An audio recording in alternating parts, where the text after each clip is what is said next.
Broadcasting live statewide from the Civic Media Studios in Green Bay.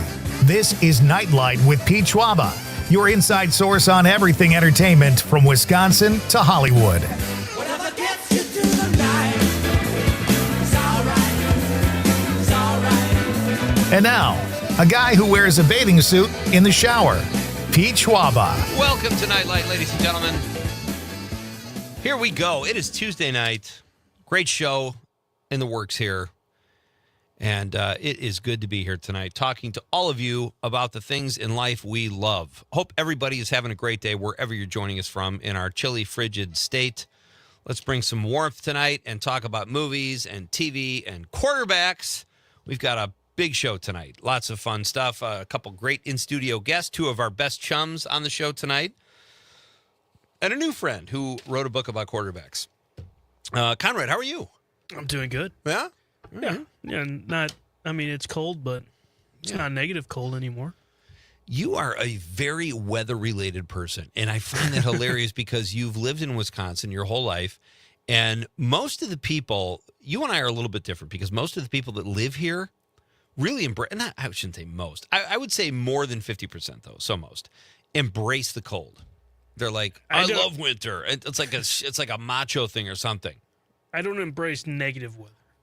You don't really embrace winter though either. I would say you're not a winter guy. You know, but if it's like 30, I'm fine with that. Oh, 30's nothing. Yeah, but if there's not wind, I'm just wishing for.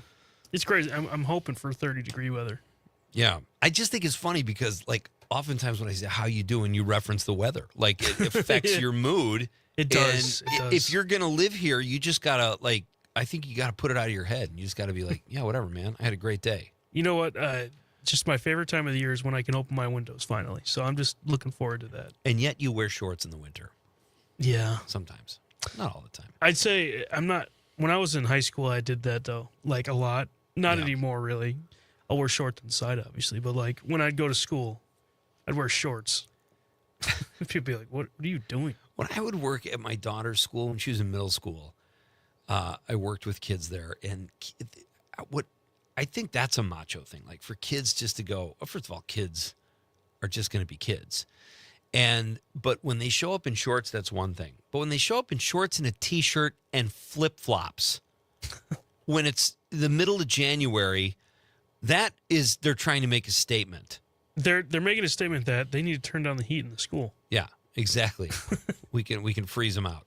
I had a weird drive here tonight. I had a little game of chicken going with another driver, and I do not ever instigate any of this stuff. But I drive an hour to get here, and I drive an hour at home at night. And on the way down today, someone passed me. I was in the right lane. Someone passed me and then slowed down right away.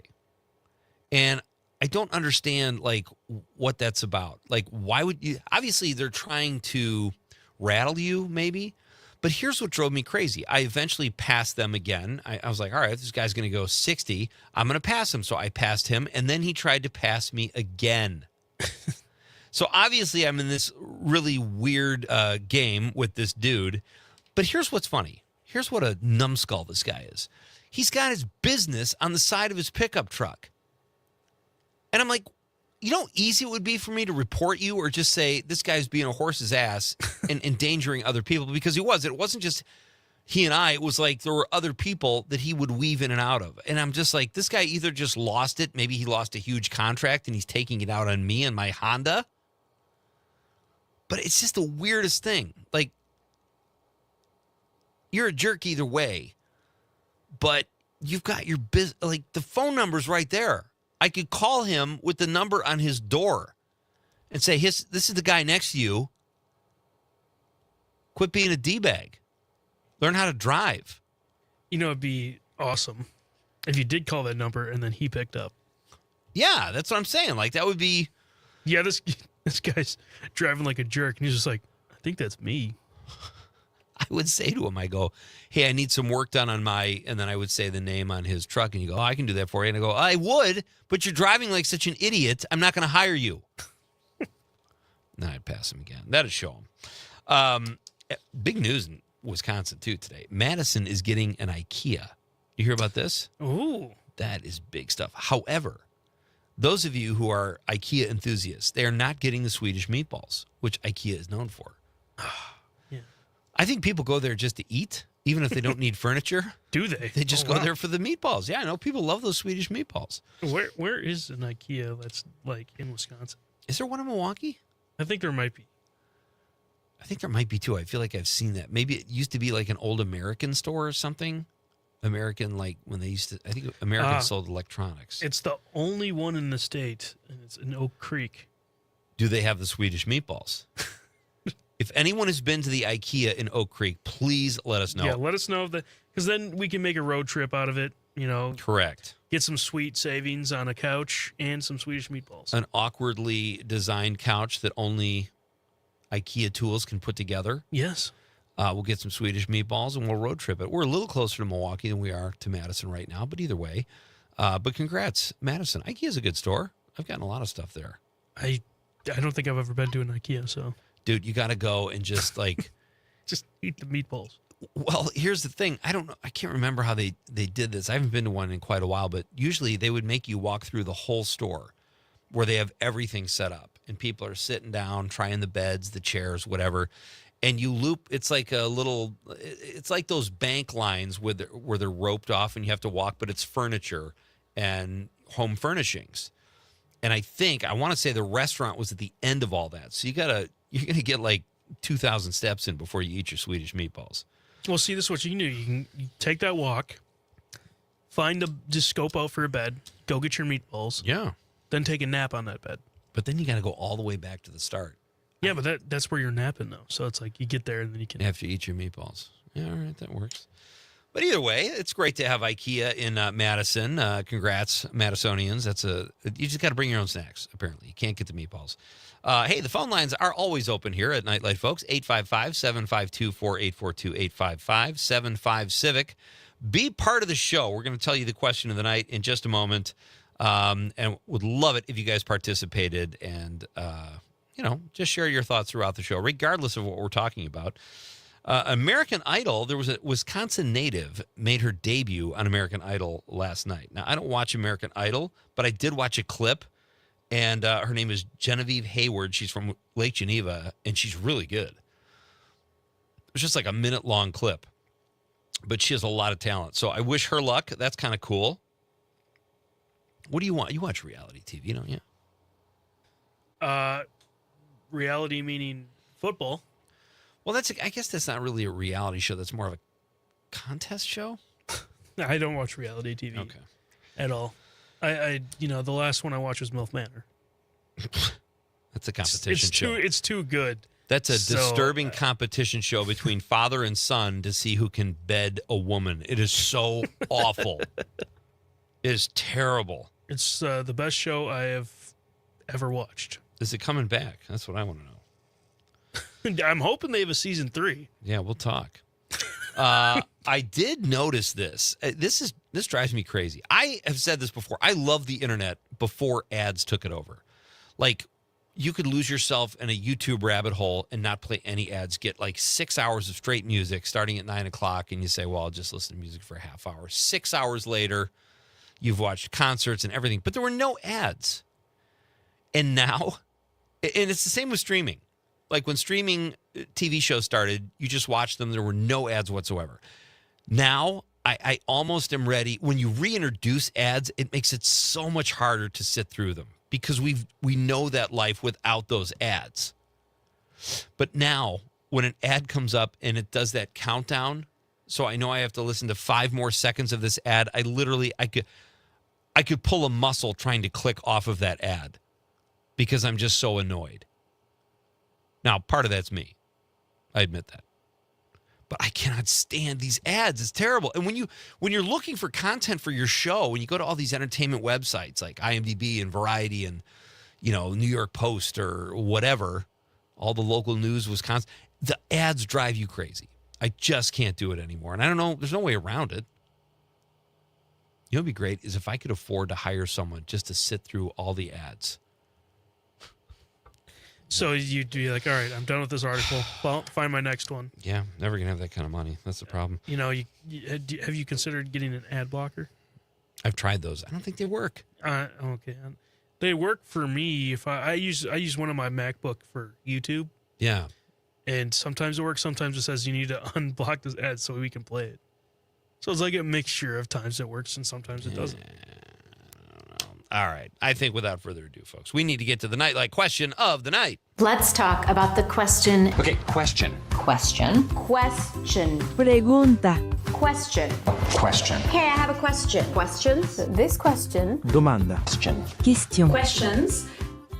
Paul Newman's birthday was yesterday. Our question of the night, what is your favorite Paul Newman movie? You could argue that Paul Newman is the greatest male actor, most iconic, most handsome. I don't know. You can make an argument for all of those things with Paul Newman. I love the guy. I love his work, love his movies, love him in a movie. He's one of those guys that can take a mediocre movie and make it more interesting just by his presence.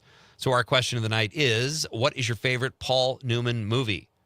855-752-4842, 855-75-CIVIC. You can also text us on the app. Civic Media app is very easy to use, or if you're watching the radio on YouTube, Facebook, or X, drop us a stream comment, and I will read it on the radio. Be part of the show, folks. Always more fun when you guys participate. I had a great story about Paul Newman. Our grade school in California, one of the other parents was an actor. And his career kind of sputtered, but he was mentored by Paul Newman. And I think he played the Paul Newman character or something. There's something to the story. I don't remember all of it, but on Cat on a Hot Tin Roof. And he got to move in with Paul Newman and Joanne Woodward for like a month while they were working on this show together. And he tells the story that Paul Newman taught him how to make dirty eggs. And I think that's about the coolest thing I can think of. Paul Newman teaching you how to make anything but dirty eggs. I didn't even know what dirty eggs were before that story, but you just cook them in bacon grease. Did you know that, Con?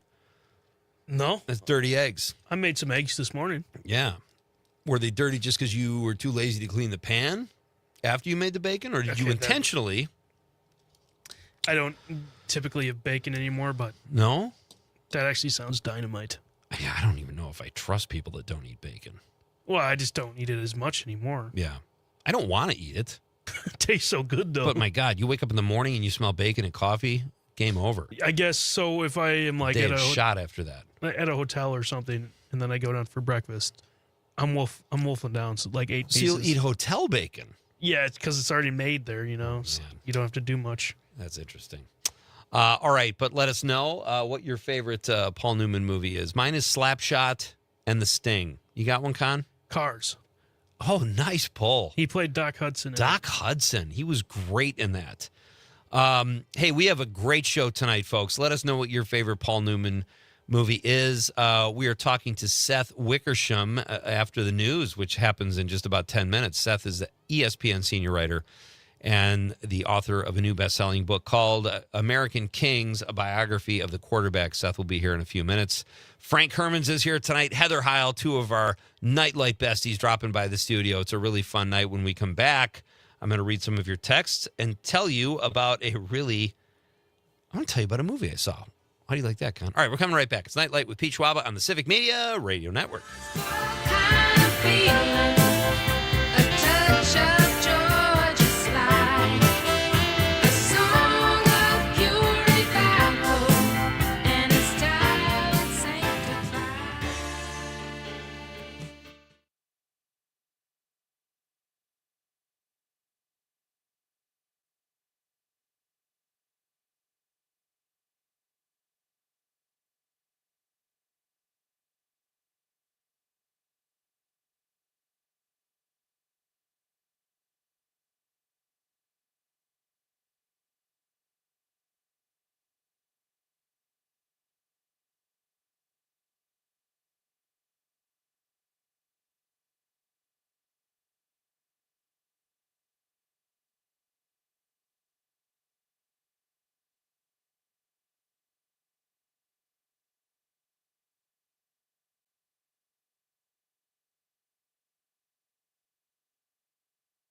Pete Schwaba. This is Nite Lite. You've got the Civic Media Radio Network. Hope everybody's having a great Tuesday.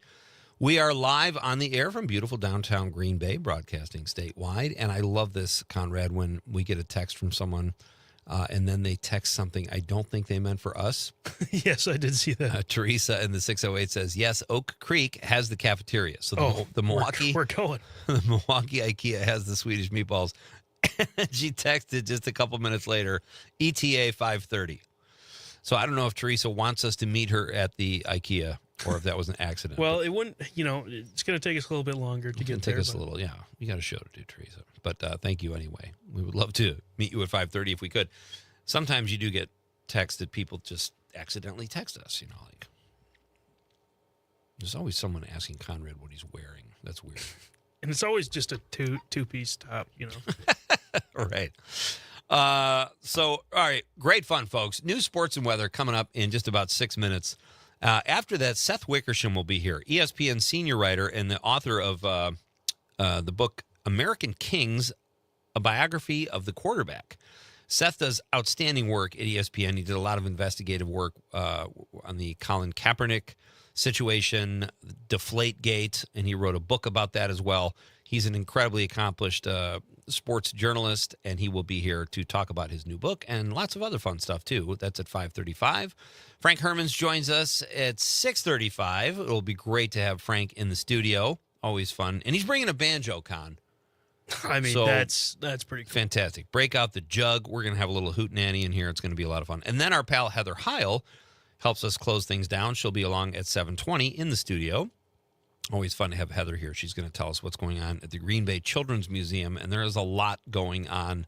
I just looked at their website earlier today. Great stuff. So, really fun show. Our question of the night in honor of Paul Newman's birthday. What is your favorite Paul Newman movie?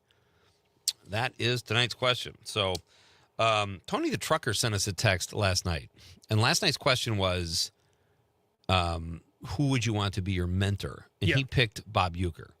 But then right at the end of the show, or at the end of the show, we just missed it. He sent us, he said, Pete, if Bob was too busy, I'd pick Morgan Freeman. I think, Morgan is pretty busy too. Yeah, really. He's in like every movie ever. He's always giving his voice out to movies, not just his acting talents, but. Correct. But be that as it may, he's still going to be easier to reach now than Bob Uecker. Yeah, that's true. Very unfortunately. But anyway, keep those texts coming, folks. Let us know what your favorite Paul Newman movie is. I was in a hurry today coming into the studio, and I do this so infrequently. When's the last time you had McDonald's? Probably about like 3 months ago, somewhere around there. All right. It's been really probably well over a year for me, maybe. And I was starving, and it was like I had 3 fast food places on the way here. And I just picked the one with the shortest line. Yeah. And it was McDonald's. Because I was in a hurry. Not a huge hurry, but I just didn't want to sit in a line. And I ate 2 McDonald's hamburgers, and I thought I wanted to die afterwards. I don't know what it is. Like, I grew up eating those burgers, and I used to love them. Well, I mean, if you actually have had good burgers, those are at the bottom of the list. Correct. Honestly, they're not even that cheap anymore compared to what they were. They're not at all. Yeah, but they're not. It's ridiculous. Not even, Have if you it ever was had still on the dollar menu, I would say maybe it's worth it, but it's not anymore. Oh, that's a great point. Have you ever had a White Castle burger? No, I've never tried White Castle. The best thing about White Castle is when you drive up to the drive-thru and you say, you call them White Castles. You don't say burgers. You say, I'll have 3 White Castles. They'll go, 3 White Castles. They're calling it the name of the store. And I just find that hilarious. Yeah, I haven't heard great reviews of White Castle, but It's great when you've been drunk, when you've been drinking. It's so amazing because you can just inhale them. They're small and they have mustard and onions. I don't think they ever came with ketchup on them, but they're delicious, Conrad. It's a delicacy. I would try it. I don't even know where White Castle is in Wisconsin. Listen, you got Google Maps? If it's not in Green Bay, I'm not going. That's the spirit. Dave on the stream says Slapshot. I'm with you, Dave. You and me, buddy. Yeah, Slapshot. Paul Newman. It's a really funny movie. And even if you're not a hockey fan, like I think hockey's fine. But when I was a kid, I knew nothing about hockey. But I loved that movie. And I couldn't believe the guy that was in The Sting was in this movie too. That was kind of had some dirty moments and some rated R humor. I don't want to say it seemed beneath Paul Newman, but he owned it. He was great in it, playing an aging hockey player. So I'm with Dave there. Slapshot is one of my favorites, as well as The Sting. The Sting is one of my all-time favorite movies. Conrad's mom chiming in, agreeing. Conrad, your parents, either one or the other, typically agree with me. Sometimes both on the same night. Sometimes they divide it up. But Paula says The Sting. So great choice. I just looked it up. The closest White Castle's in Kenosha. So Well, here's what we could do. We could stop at IKEA for some Swedish meatballs as an appetizer, and then we can go to White Castle's. we'll need one of those beds for a nap after then. But when you go to IKEA in the cafeteria and you want Swedish meatballs, they're not going to go, 2 orders of IKEA like they do at White Castle. It's like 6 White Castles. 2 IKEAs, please. It's just so, I don't know why I think that's so funny. They just called their burgers the name of the store. That's like 3 Burger Kings. 3 Taco Bells, please. Yeah, exactly. And it's because they only have, I think, burgers. Maybe you can get doubles, but then they would just call them double White Castles. So who knows? Teresa confirms it. Did I read this already? She says yes. Yeah, I did read that. Teresa. And then, of course, I hope Teresa made her appointment. She's got less than a minute to get there. ETA 5:30. That I don't think was meant for us. Brett in the 920 says, I loved The Sting, one of my favorite movies ever. The Sting is by far and away our leader already. It is early, folks, but let us know your favorite Paul Newman movie.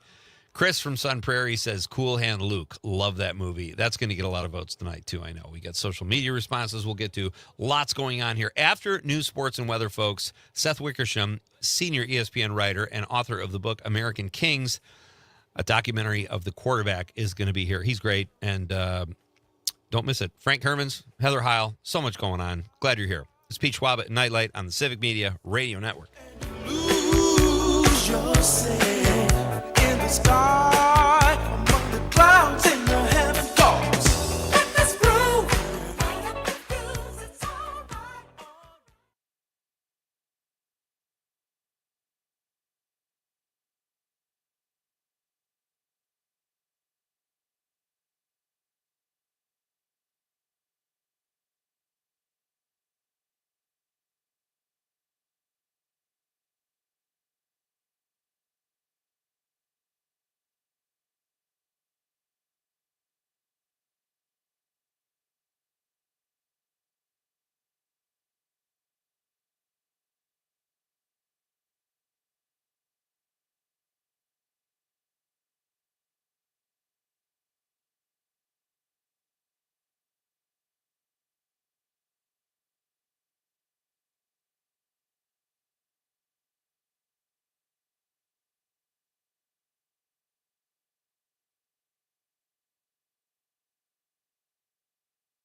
All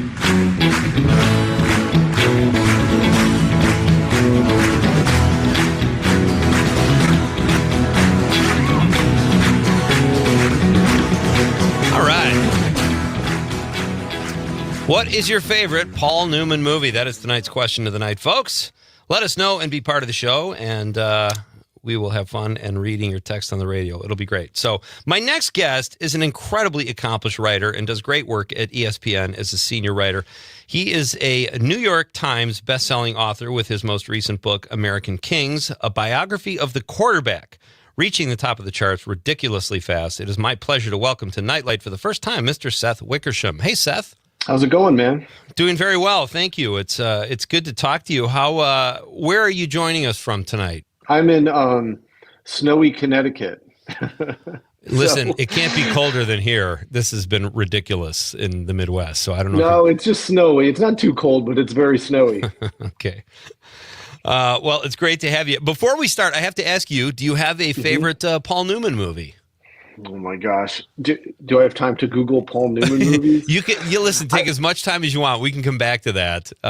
Yeah, I might have to come back to that one. All right. And I'll give you, since you're a sports guy, Slapshot is always an option too. And well, I was going to say that, but I figured that was like the cliche that I would be like walking into here. So, well, there's no right or wrong answer. Take your time and ruminate all you like. Listen, this is American Kings. Just is a bestseller. It's your second huge book that's a bestseller. That if my research shows, but you've also done a lot of great investigative reports and all that kind of stuff. But for those of us who haven't read American Kings yet, but love football, love the NFL, what can you tell us about it? Well, yeah, thank you. Look. I think that like that job, it's such a unique job. It's such a uniquely American job. And it comes with all of these very interesting kind of responsibilities and hopes and dreams that are very specific to it. And so, we expect something different from quarterbacks than we do from, point guards or center fielders. And so I wanted to try to understand why. And I wanted to try to understand, what kind of people are drawn to doing it. What type of person do they have to become to kind of survive the winnowing that you go from being one of 16,000 starting quarterbacks in high school every year in America to 858 in college to 32 in the NFL to being one of the, 5 great ones.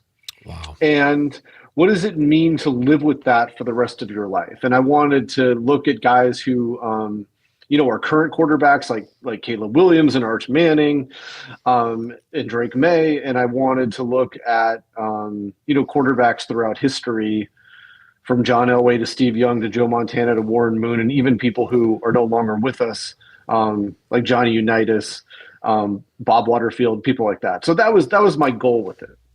So you're obviously a sports fan. I know you played sports growing up. You probably have a wealth of knowledge. You could probably write a book off the top of your head. But having said that, you're known for this comprehensive deep dives you do, which are so great. Given how much you know, how much research still had to go into making this book what it is? Well, you're humbled by what you don't know. And I think that when you become, professional at something, and I'm sure that you can relate to this, you become good enough at it to know how bad you are. And so I think that knowledge is kind of one of those things that it's a tool, and it helps inform the questions that you don't have the answers to yet. And so, when I was doing this book, even though I had spent, most of my career at ESPN writing about quarterbacks, I still felt like that there was not only a bigger story that hadn't been told really ever about the quarterbacks in the position, but also questions that I, just hadn't answered. And, and so that's what led me on it. And, I traveled a ton for the book. When I was doing the research for it, it was not just, reading through history books and autobiographies and biographies. I did a ton of traveling and, thank God, because, I think the book would have been much worse without that. I think that, like I said, you're always humbled by what you don't know. You mean like traveling in terms of obviously maybe setting up interviews? Yeah. You had some great interviews, but like going to hometowns, that kind of thing, seeing All of it. Yeah. Wow. I mean, I saw Joe Namath in two different states. Bob Waterfield was a watershed quarterback for the Los Angeles Rams in the 40s. He was married to Jane Russell. They were really one of the country's first true power couples, and kind of set up the idea that the quarterback can get the prettiest girl, the hottest girl, right? Right. He's no longer living, but I went to Van Nuys High School where he went, and I visited his youngest son in Montana where he lives now. I mean, all that stuff was incredibly important. And Colin Hurley, who's a young quarterback that I followed around to try to give readers a glimpse at what it's like to be a high school quarterback now. I mean, I visited him, I think, in 6-7 states, if I remember right. So it was quite a bit, and but it was all worth it. So what did you find out about the psyche of the quarterback, or what was there a common thread other than like leadership skills, crazy athleticism? Was there a common thread? Well, that's the interesting thing, right? Because I sat with Steve Young and I asked him, look, he's a first ballot Hall of Famer. Yeah. I asked him, what are all the hats that a starting quarterback for a pro team has to wear? And he starts rattling them off. And it's everything from,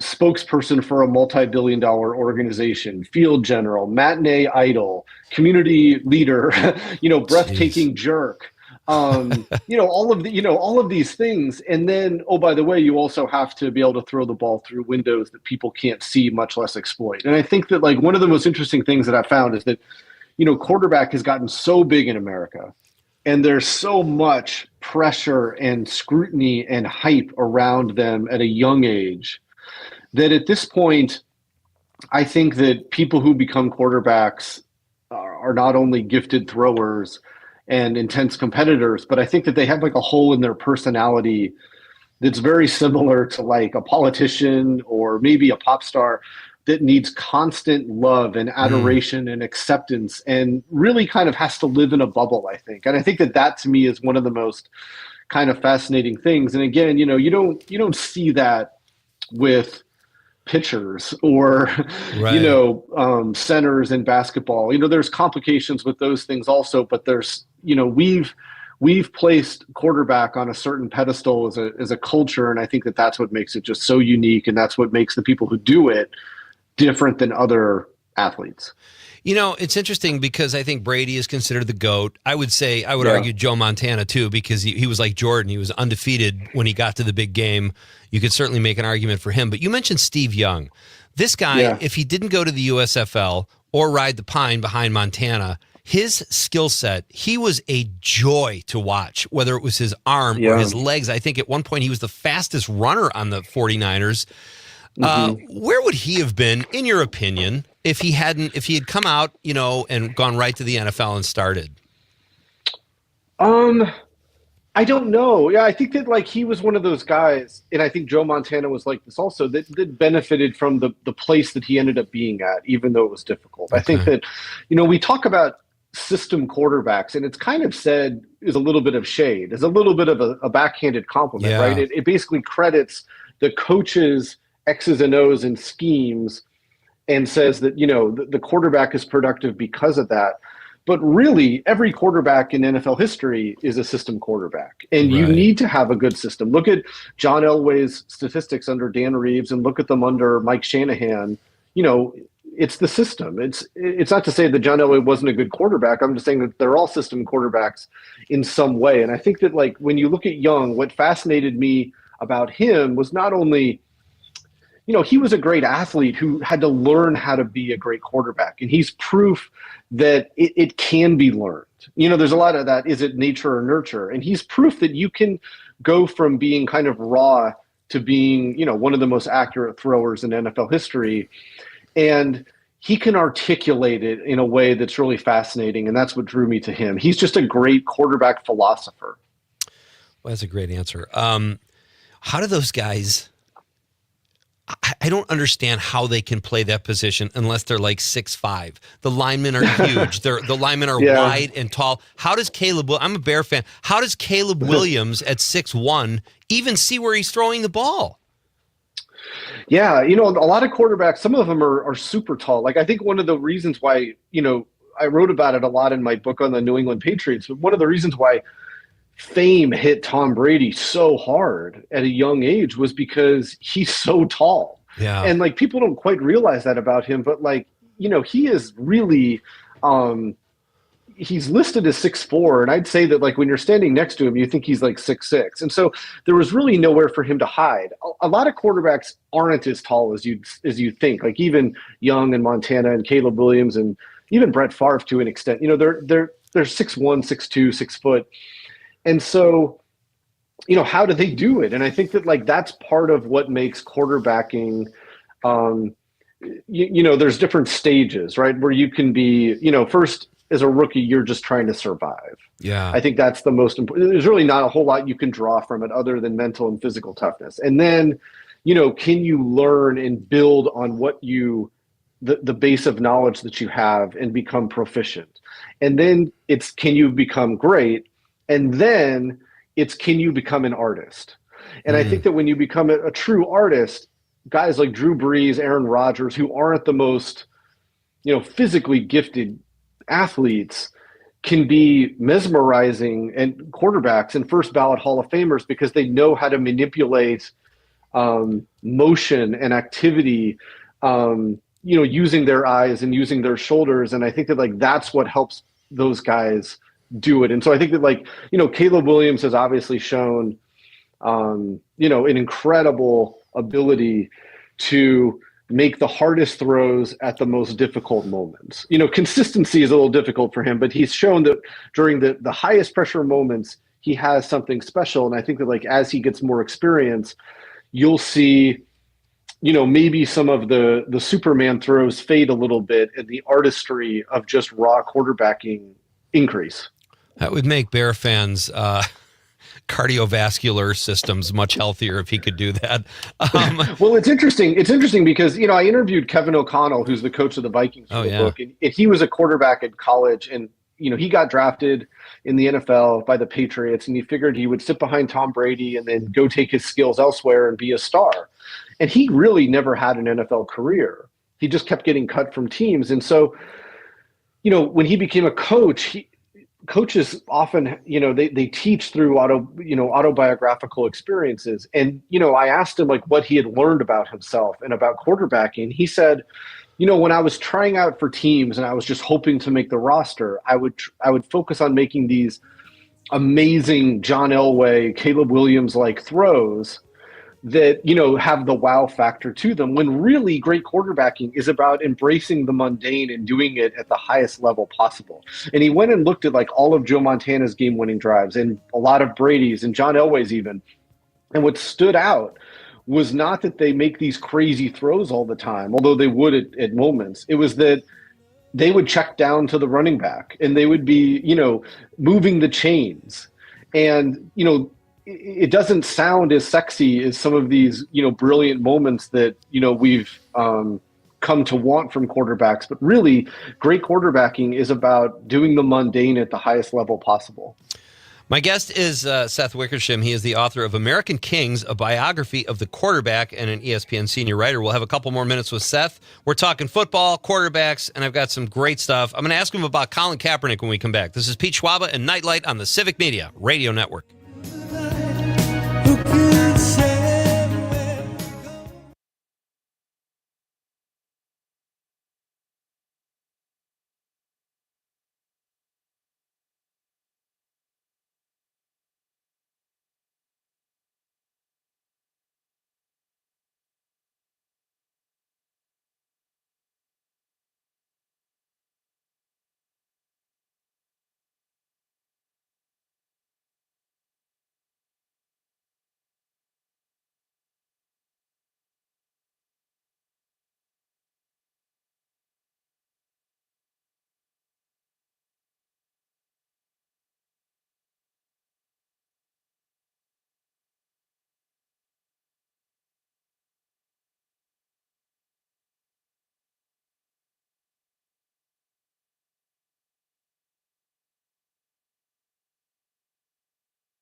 Hey, this is Lauren Holly, and you're listening to Nite Lite with Pete Schwaba.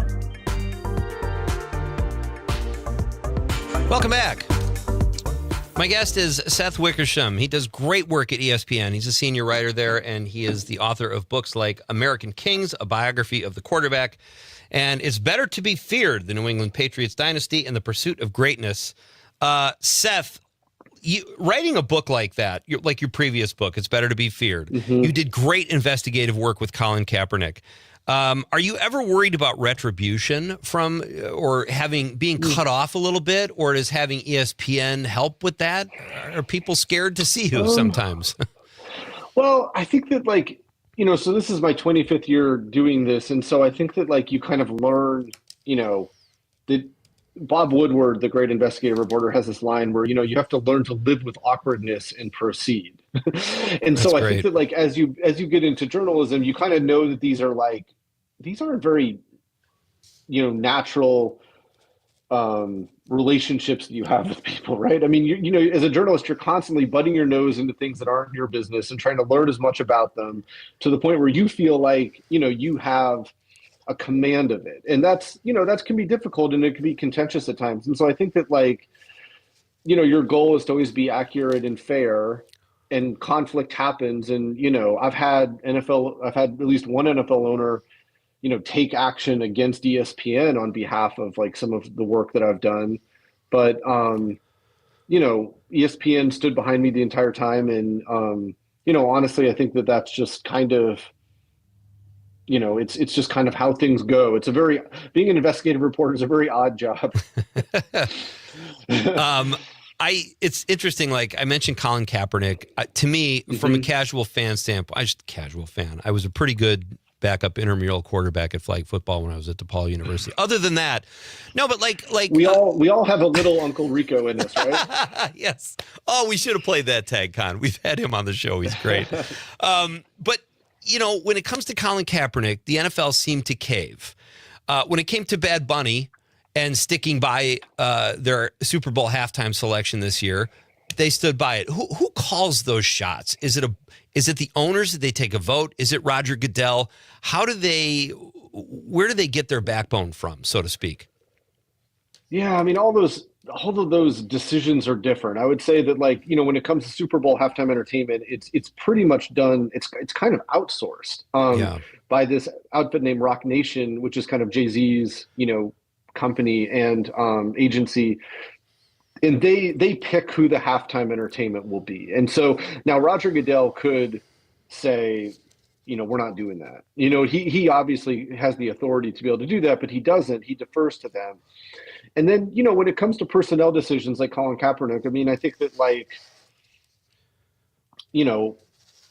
the evidence is pretty strong to suggest that he was blackballed because of who he had become. And, not necessarily because he refused to stand for the national anthem, because there was other players who refused to stand. Right. Also, I think that it just became like a momentum that even he couldn't, quite combat. And, he had that I think Goodell wanted him back in the league. And, he the league helped set up like a tryout, like a scouting session for him. I believe it was outside of Atlanta a couple years ago, to try to show teams what he still had left. But at the end of the day, teams, I think when they looked at the entire package of what you're getting with Kaepernick, elected to not, take on that, force. Yeah, right. And, and it's too bad, because Colin Kaepernick was, he was a terrific quarterback. He was one throw away from being a Super Bowl champion. And, he's someone who joined, a long list of athletes who use their platform, to stand up for causes that were bigger than sports. Absolutely. What is your next book, Seth? Do you have something picked out? Do you see a potential book about the quarterback class? You mentioned Caleb Williams. You got Bo Nix, Caleb Williams, Drake May, Jaden Daniels. Well, Yeah, fortunately, I got a little lucky in that when I was reporting the book, I reported on a lot of those 2024 quarterbacks. So I had, the secret analytics study that led Sean Payton to want to draft Bo Nix, and I spent time with Drake May. I wrote a lot about Caleb Williams and his concerns about going to a place like the Bears, which had a horrible history of drafting and developing and coaching quarterbacks. And so I kind of lucked out with those guys. I mean, in terms of books for me, what's next is there's going to be a collection of my ESPN work, kind of like a journalist version of their greatest hits, that comes out in September. Oh, that's so cool. And then, the next book of pure, original work, I'm not quite sure yet. I think that to write a book, it's an interesting and torturous process, but you really, as an author, you have to believe that, a book has to be out there and that you're the only one who can do it. You have to believe that to be able to do a book, because they're so hard that you really have to have that kind of emotional tailwind behind you. And so, I don't take that lightly. And I, when I do books, I feel like it's something that I just simply have to do. We are coming right back for Act 2. This is Nite Lite with Pete Schwaba on the Civic Media Radio Network.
I'm meteorologist Mace Michaels. Partly cloudy and cold tonight, a low of 0 to 5 below and a wind chill to 20 below. Mostly sunny for tomorrow, a high of 5 to 10 above. Staying cold through the rest of the work week. Highs push up into the teens with 20s ahead for this weekend. Currently, it's 6.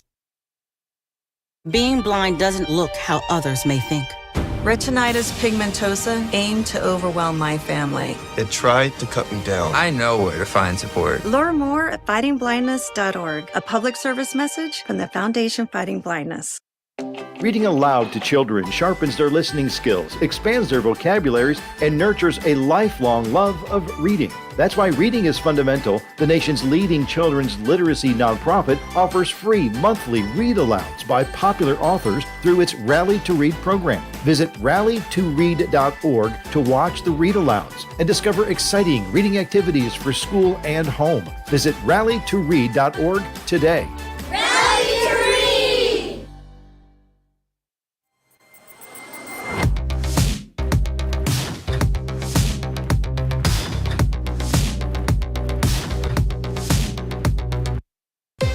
Civic Media. Out here in the middle of these acres, it can feel like you're the only person on Earth. That's how it feels when you're struggling with your mental health, but you don't have to feel alone.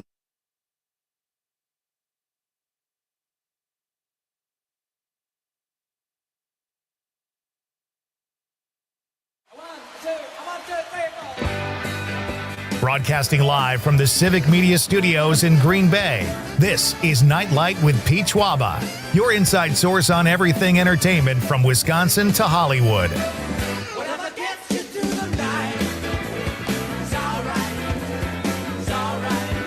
And now, a guy who still likes to build a fort, Pete Schwaba.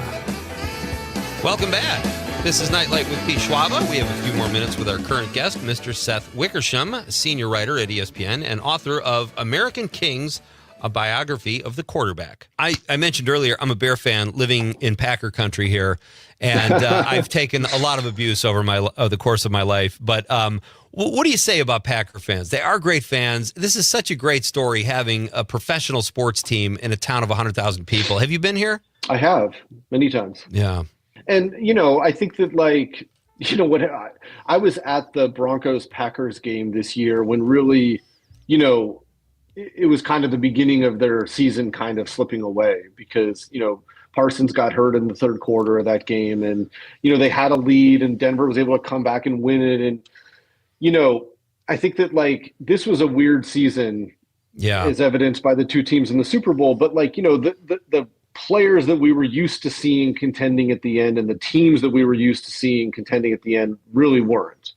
And so it was a chance for, in the AFC, teams like Denver and, Buffalo to an extent, and obviously the Patriots, to make a Super Bowl run when you don't have Mahomes and Lamar Jackson and all these great, Joe Burrow, all these great quarterbacks that you have to get through. And in the NFC, the Packers clearly thought this was their window, you know what I mean? And this was their time. And, I think the NFL generally, has a better story to tell when the Packers are, among the very best teams. And so I feel for Packers fans that, that this season was really set up to be terrific, and it just kind of slipped away due to a couple of things that were unfortunate, a couple of decisions and some bad luck. And in the other sense, I don't feel bad for Packers fans for having, a 25-year run, 30-year run of just, elite, phenomenal quarterback play. Yeah, you're speaking to the choir there. So, all right, I want to ask you, Seth, this has been bothering me. I'm not a marketing genius, but I have a brother-in-law. Neither am I. I have a brother-in-law, and my sister lives in Cleveland. I've never wanted to take over a franchise and just say, rebrand, page one rewrite. What is going on? Those uniforms are horrible. The name of the team is awful. I mean, I know they're named after a legend, but why would you want to go there if you're a player? It drives me crazy. They just need a complete reboot. Go where? Cleveland, to the Browns. Oh, sorry. You broke up for a second. Oh, that's okay. Well, yes. And so, and I've had some history with the Browns in writing about their dysfunction from ownership down. So, I have particular insight into that. But I think that, like, there are teams that are just consistent underachievers. And, until recently, I would put the Bears in that category. And I think that, like, I think from like if I were a marketing executive at the NFL at 345 Park Avenue in New York City, I would be severely worried that, these markets that matter to football fans, like New York, two bad teams, two really irrelevant teams, like Chicago until, this past year, major market that just has no real oomph and buzz around it. And Cleveland is one of, look, they're an iconic team, an iconic franchise. And, they can't, for a lot of reasons, kind of get out of their own way. Yeah. And, we thought that everything that had happened with the Browns under the Haslam era, was like the worst at almost every decision. And then, to give Deshaun Watson the contract that they gave him and to trade the capital that they traded away for him and to get the output that they've gotten from him is really just astounding. I mean, they own the worst trade in NFL history. Oh, that's a great answer. Seth Wickersham, it has been great getting to know you. Really appreciate your time. Have you given any thought to your Paul Newman movie? Man, I mean, God, that was like the one question that I wasn't quite ready for. Let's do this. Favorite sports movie? Ooh. I mean, we made the Uncle Rico reference. Napoleon Dynamite's not exactly a sports movie, but it is very heavy sports themes. I mean, Moneyball is a great sports movie. Man, Hoosiers, I'm trying to go through Rocky. Yeah. I think Moneyball appeals to me a little bit more, but I know that there's a better answer that I should be giving that I haven't quite thought of. No, that's great. And don't rule out the fish that saved Pittsburgh either. Seth Wickersham, keep up the incredible work you do at ESPN. It's been great having you on the show, and we look forward to your next book. Thanks, man. Yeah, I would say my favorite sports movie is definitely not Draft Day, which I happen to, be in for, a split second. And that's what your cousin Nick Schwartzen helped you prepare you for. And he helped me prepare for my big half second on screen. He did. Oh, man. Well, listen, that's just the start. I said, I started in intramural sports. That's like your intramurals. You'll keep going and take some acting classes, and you'll be right there, buddy. Exactly. Life is long. Exactly. All right, Nick Schwartzen, Seth Wickersham, thank you so much, buddy. Great talking. Thanks, man. I'll talk to you. You got it. All right, that's Seth Wickersham. Check out his book, American Kings, a biography of the NFL quarterback. You can also check out his other outstanding book, also a New York Times bestseller. It's Better to Be Feared, The New England Patriots Dynasty and the Pursuit of Greatness.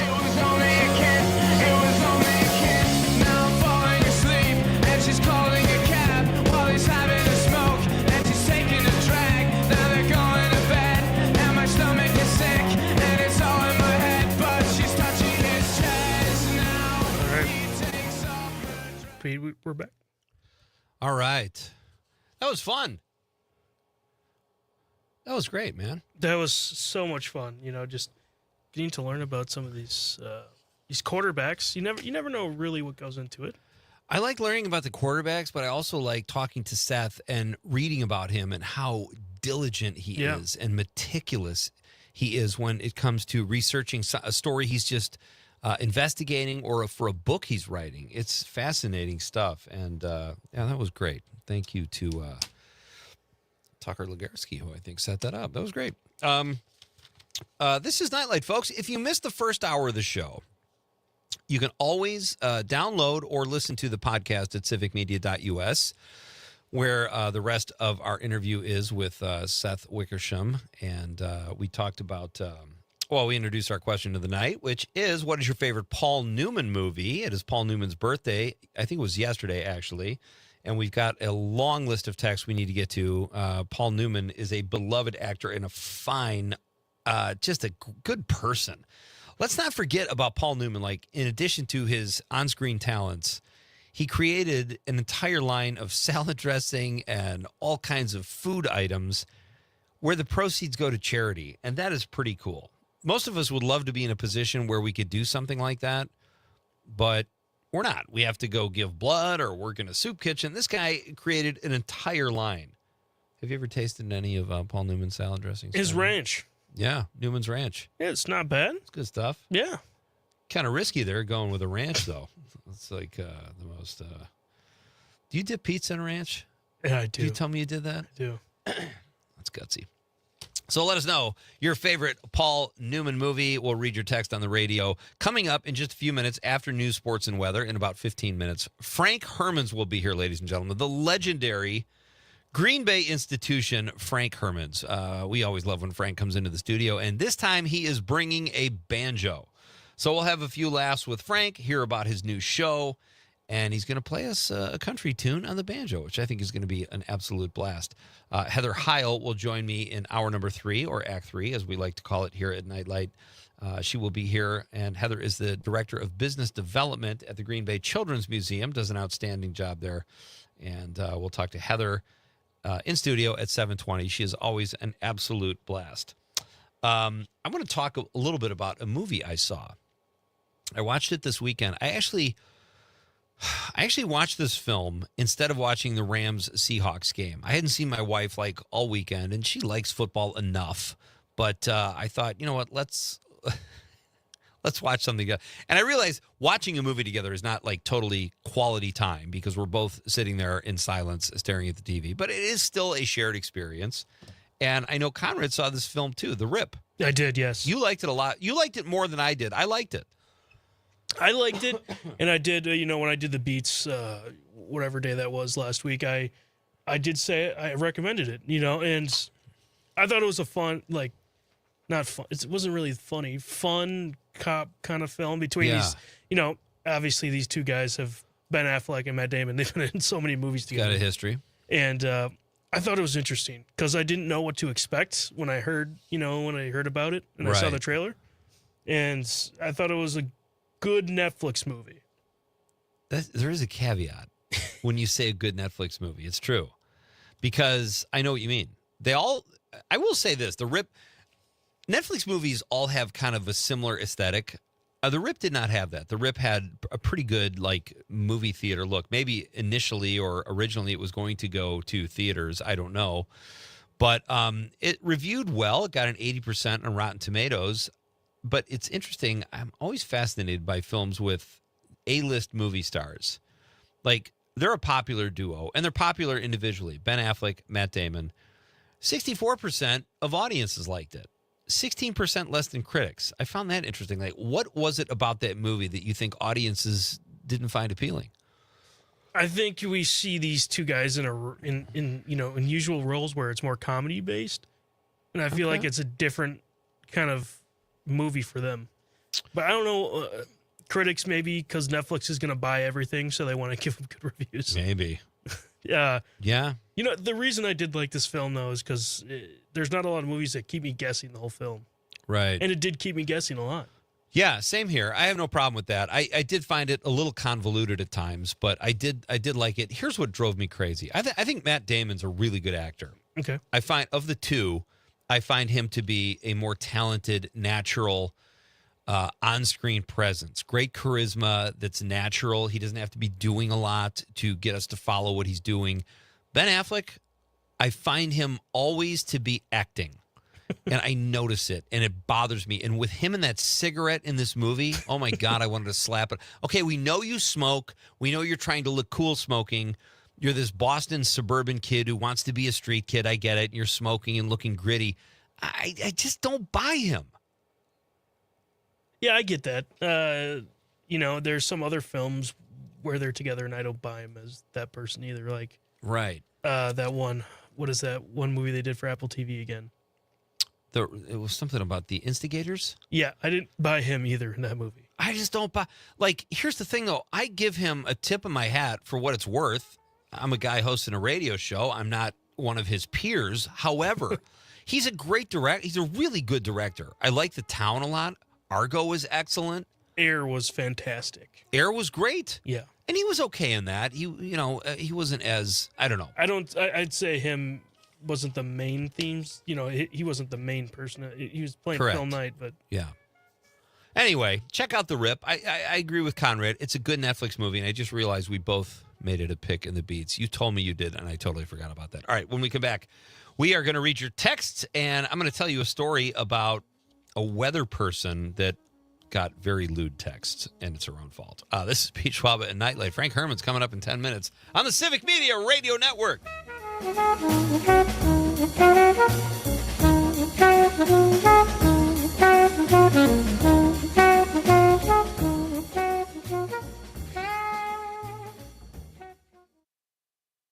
From Ashwaubenon to Alloway, this is 97.9 WGBW. This is a message for your dog. Pet Supplies Plus in Swamico has a brand new store featuring treats, balls, toys, and food. Go for a walk through the store and spoil yourself at the new grooming salon and expanded dog wash. And yes, they have supplies for other pets too, even cats. Sturgeon Spirits of Oshkosh. Next door to their cocktail bar and tasting room on Oregon Street is the Ready Room, open for your next event. A private bar with aviation-inspired detail. It's ideal for intimate parties, conferences, or special occasion parties and reunions. Sturgeon Spirits, 2663 Oregon Street in Oshkosh, and at grocery and liquor stores throughout the Fox Valley. Wherever you go, buy local, drink local, and take a piece of Oshkosh with you. SturgeonSpirits.com. When a warrior faces adversity, he fights through it. He finds a way. Freedom isn't free. Rolling strong. Belief. Believe you can, and you will. Wheelchairs for Warriors provides mobility solutions to veterans and first responders injured in the line of duty. Join the mission and visit wheelchairsforwarriors.org. I was stuck in a state of panic and endless rituals, so I made the call. Mental health care works when you make the call. Visit mentalhealthcareworks.org. A message from the American Psychiatric Association Foundation. You're a storyteller, negotiator, artist, innovator. Whatever your passion, whatever your skills, behind the scenes or in front, you belong here. A career in broadcast media. Local radio and TV stations in every town and city need someone like you. So do what you love and bring your talent to life. Your passion, your skills, your career. You belong here. Learn more at youbelonghere.media. We are the National Park Foundation, and together with you, we're creating a future where every person, every generation gets.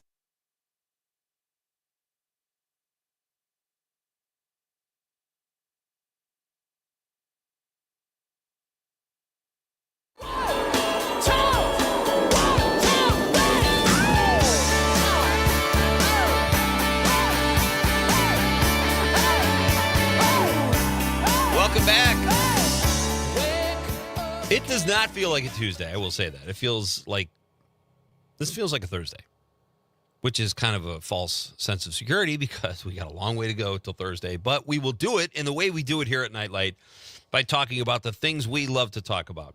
It was great to talk some sports earlier in the show with Seth Wickersham, a senior ESPN writer and author of American Kings.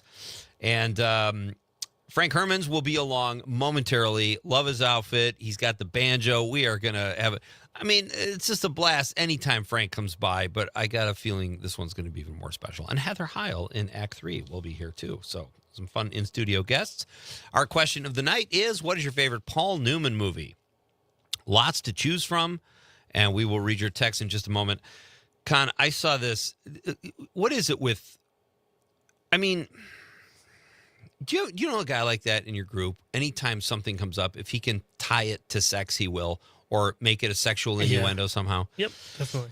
I know people like that too. And sometimes I only laugh at them if they think they're really funny, because that to me is the comedy in it. If someone actually thinks they're clever and says stuff like this, like, come on, next. But it's the person who really owns it and commits. And this is great because there's a weather person in Oklahoma City, News 9, Lacey Swope. I saw this on my new favorite site is Whiskey Riff. She was too vague with a request for viewers. She wanted them to send in snow measurements. But she posted on Facebook and asked people to send us your measurements and location. So people immediately flooded her page with measurements of, as you can imagine, guys, mostly, although some women chimed in too, about their anatomy. So most of the replies from men range from 3 to 7 inches.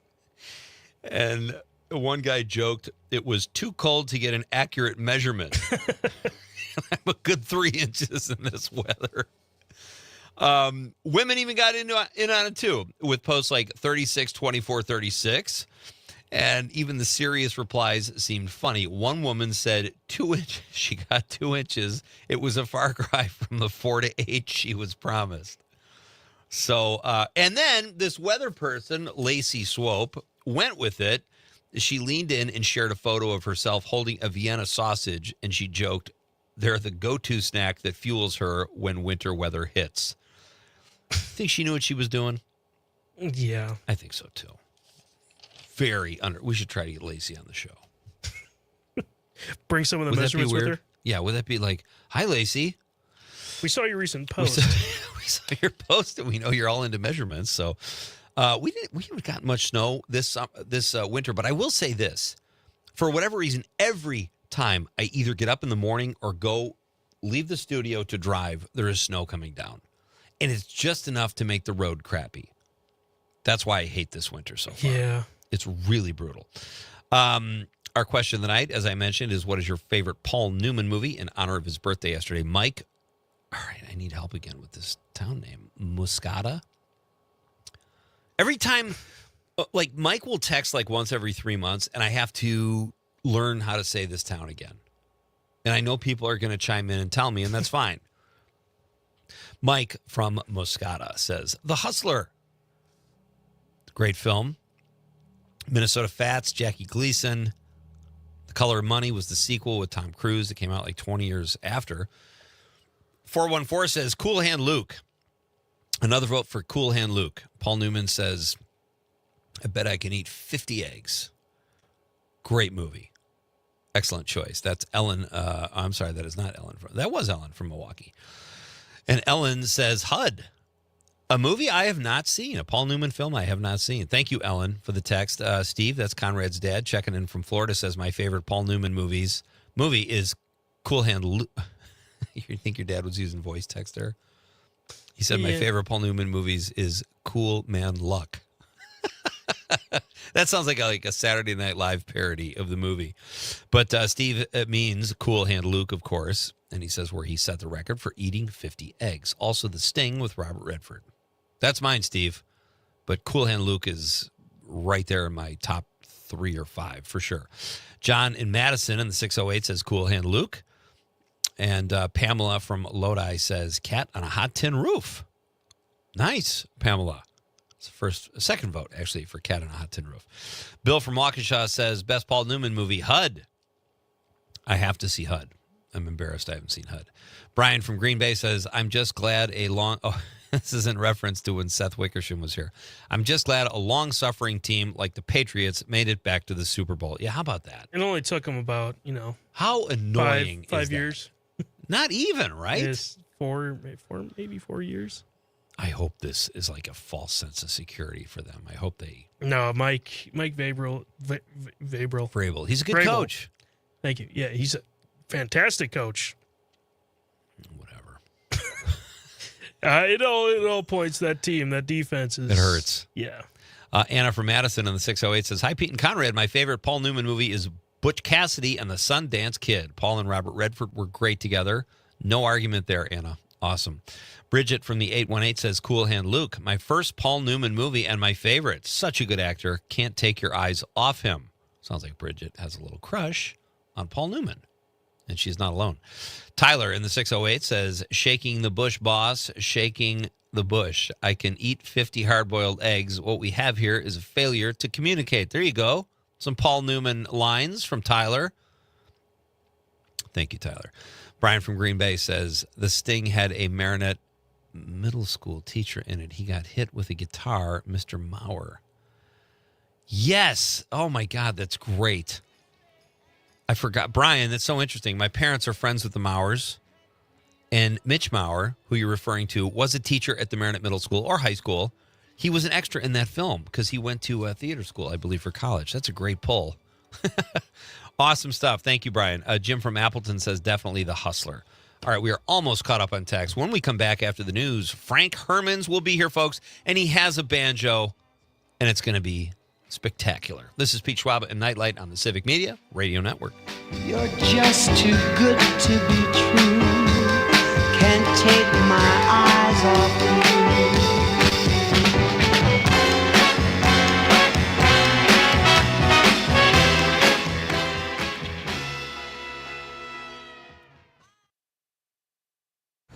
From Denmark to De Pere, this is 97.9 WGBW.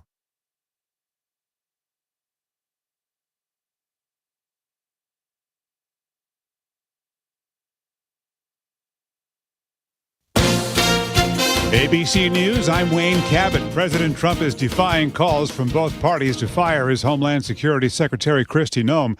Her critics say she lost credibility for claiming Alex Preddy was attacking agents despite video showing he wasn't. In Minneapolis, investigators with the Minnesota Bureau of Criminal Apprehension are now collecting evidence at the scene. The feds have been clear they are not sharing information and they are not working together with the state of Minnesota on this shooting death. In fact, Minnesota had to take the federal government to court to ask them to preserve evidence. ABC's Mark Rivera. Hundreds of drivers are being rescued from gridlock that began Saturday on an icy stretch of I-20, Louisiana.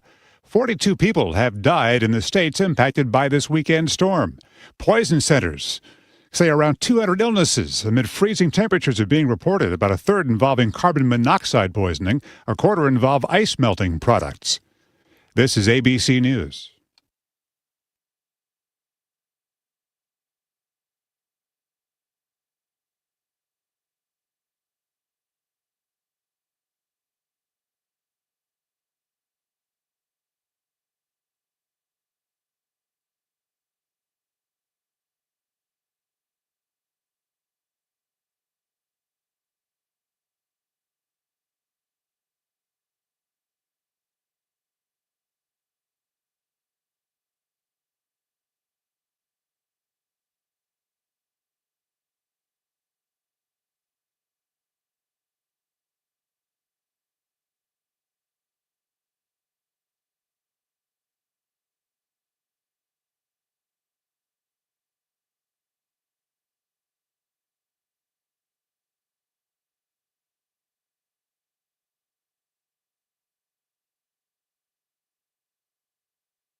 I'm meteorologist Mace Michaels. Partly cloudy and cold tonight, a low of 0 to 5 below and a wind chill to 20 below. Mostly sunny for tomorrow, a high of 5 to 10 above. Staying cold through the rest of the work week. Highs push up into the teens with 20s ahead for this weekend. Currently, it's 6.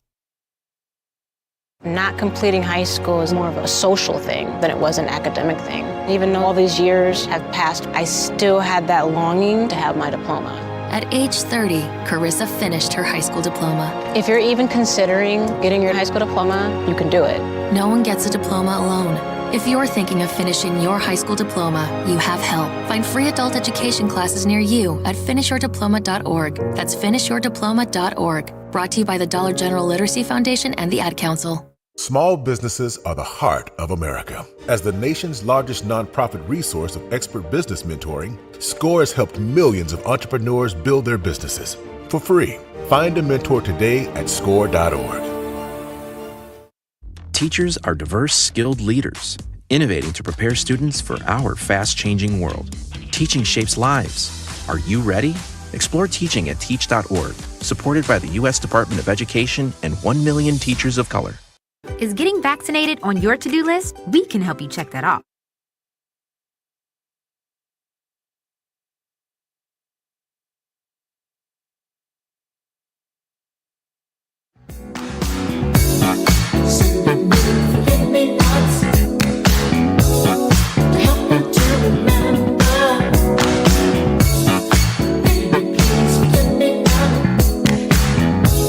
Welcome back. There you go. You got a great lead-in song for a great guest. One of our absolute favorites joins me here in the studio. I've turned the lights on because he doesn't trust me. And that you got heaters going on in here, dude. We accidentally There's heaters everywhere. We accidentally had 2 heaters going, Frank. Oh, and you they're did? identical. Yeah. They're right here. Yeah. Conrad's like, I can hear them. Like, okay. Turn them down, man. Do you want more Turn heat? the fan down. Is it too cold? I'm Okay. hot, dude. I'm hot-blooded. If you're watching Yeah. on the stream, you Yeah. have to check out Frank's outfit. You like It this? is just fantastic. Glenn Campbell probably Kind of garage rhinestone sale. cowboy kind of Yeah, looking there. it's awesome. Yeah. I had this made for me years ago. I did a Hank Williams impersonation. And this was 20 years ago. And this is what I wore. And so I brought it out for this next show. And you have you have an entire factory or warehouse. I do. Of costumes. And I have so many sets. Like, costumes. you're an I institution. You know, it's funny. People on Halloween, they always want to borrow costumes. They come over. I never see them again. So, Oh, really? Yeah. But hey, you got something from the 70s? Yeah, I got like 20 leisure suits. Bring it back. You know? So you lend it to them. Sure. I lend And them then to them, but then I yeah. forget about it, and then next thing you know. I think we got something in the back. Frank Hermans is here, folks, of Let Me Be Frank Productions. Yeah. He is an absolute institution here in the state of Wisconsin, and more specifically in Green Bay at the Meyer Theater, where he does outstanding shows. I have to tell you, I was so sorry. I talked about this all year on the air about how I kicked off the holiday season in 2024 with your show at the Meyer, took the kids and my wife. We had an absolute blast, and it just set our Christmas season in motion. So our plan was to do that again. My daughter got the flu and had to stay at Stevens Point for like 2 extra days. Wow. In her dorm room alone. Everybody had left. Oh, what a bummer. So I went and got her, and she was starting to feel better, and I would have felt like such a bad dad, Frank, because my wife said, we just can't. Everybody was sick. Yeah. So my daughter, I go, if you're feeling better, you and I can just go way back there. She's like, I'll do that, Dad, if you want. But my daughter is musical theater and loved your show. And I could tell by her enthusiasm, she just wasn't into it. Not feeling It was good. Hey, awful. stay away if you're sick. Yeah. You know? But we all got it. We got, we do 70 dates a year at the Meyer Theater. You can catch one of them. I know, but Christmas, that Christmas show is so great. It was in another, you said it was great Well, this year. it was all about Whoville. I played the mailman. I had a prosthetic the whole show. I looked like a Who. Prosthetic what? Yeah, prosthetic what? Yeah. I had a makeup guy make a nose for me, so I looked like a Who. All right. And it was great. It was the Who's versus the What's. It was fantastic, hilarious. And then a great message at the end, Tom Grinch, he spreads his scent everywhere, and then he cleans up after. Tommy G. Yes. I love that, Tom Grinch. Frank. Now it hurts even more that we missed it. That was such a fun. We'll be back next year. We'll definitely come next year. You can't get sick every year right, at the holidays, but it's good to see you. How are you? What is new? What is going on? We're right in the midst of a rehearsal for a brand new show called Manoa Rodeo. It's a spoof on the rodeo in Manoa, which started back in 1959. 70 years. Midwest Rodeo Association. Biggest thing happened in Manoa, which is 394 people or whatever. It's a big fundraiser for their Lions Club. So I thought I'd write a spoof on it about the Manoa Rodeo Queen. That's kind of what we do. And I play a character called Snot the Quackman, and I am the main sponsor of the Manoa Rodeo, and I sell concoctions. If you have an ailment of congenital, I can can kill you. And the thing, I'm a snake oil salesman. And I'll bring some THC-laced cider to the rodeo. Yeah, everybody has a good time, let's just say. Where is this show? It's at the Meyer Theater. Right. It opens, of course, February 5th. Thursday night, runs for 3 weeks. We're also going to be at the Capitol Civic Center. There's all the there's shows. a picture. You got to right watch there. on the stream, folks. Yeah. Tune into the stream. You can see what Frank is wearing. You can see this poster. It's just, it's the way to go. So Manawa Rodeo. Meyer It's Theater. all. We haven't done a country and western show in a long time, so there's a lot of new stuff in the show. I mean, we do everything from Garth Brooks to Shania Twain, Keith Urban, but there's some newer stuff in the show too that you'll love. And my girls, man, they can sing. Yeah, everybody let me be everybody Frank can sing, and it's a funny. I got the villain in the show. Kind of villain is he's a cowboy, he's a bull rider. His name's Slim Shady. Slim Shady, but he always quotes Slim Shady lines. The Like music, Eminem? the moment, you never want to own it. It's pretty funny. That's funny. fantastic. So let me just ask you this, Yeah. Frank. Your Christmas show goes after Christmas, like a week or something like that. This is 3 weeks later. How'd you do this? I had the show written the second week of December. Okay. I had it written already. We had the music. Like, I'm already working on our next show, which is called Shopko Say Hello to a Goodbye. I just picked all the music. It's all 70s. I got the storyline in my head. I just got to sit down and write the script, which I love writing conversation. Comedy conversation is what I love to write. And each character is in my brain already. I know where I'm going to go. I don't know how it's going to end yet.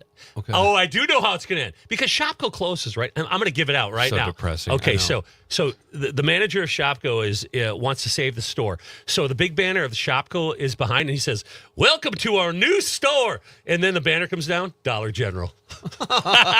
Because so many of those Shopkos, like in Chilton and New Holstein, they became Dollar Generals. Is that true? Yeah. Wow. Go look at them up. Wait a minute. So Shopko, do you have to get permission from them? They're even out though of business, dude. I don't know if they're still an LLC or not, but Well, there's no Shopko Shopkos left? Shopko Optical is still a company. Shoptical, baby. Yeah. And I know one of the lawyers from Shopko. I didn't ask her yet, but I've only gotten 3 cease and assists in my life, and one was from Hee Haw, one was from Paul McCartney, and one was from Grease, the musical Grease. That's How the only did they time. find you? You put it on the web. People, they got lawyers searching for that crap. Copyright infringement. Last night, I talked about this thing that this was a revelation. Paul McCartney admitted that he and John Lennon used to pleasure themselves together with a group of other dudes. Really? Yeah, and he said it was like in The circle jerk. Conrad, can we say that? Can I say that? I think we can. I don't know. That's just, it's two just words. a bunch of jerks. It's never came up sitting It's in a just 2 circle. words. Yeah. Yeah. So they said they would do that. And he said, we're hanging around, like drinking, and just one guy just started. And I'm like, that's a brave guy. That Like is- the first one in, come on. Sorry, guys, I'm out of here. I've been to my share, but I'm never going to be the first guy. That's all I'm saying. So I thought that was funny. So Paul McCartney found you. Yeah. Well, Or his his management people, company, because I was doing a show and they wanted to see the script, so I sent it to them, and they wanted me to take one line out because it was called Beer and Wings. Get it? Wings. Yeah, I'll do Wings, the music sure. from Wings. They didn't want me to say that he ate chicken wings because he's a vegetarian. That's all I had to take out of the script. Oh, that's nothing. That was not. I said, no problem. I still said it. I am not I still sacrificing said my it. artistic integrity. Yeah.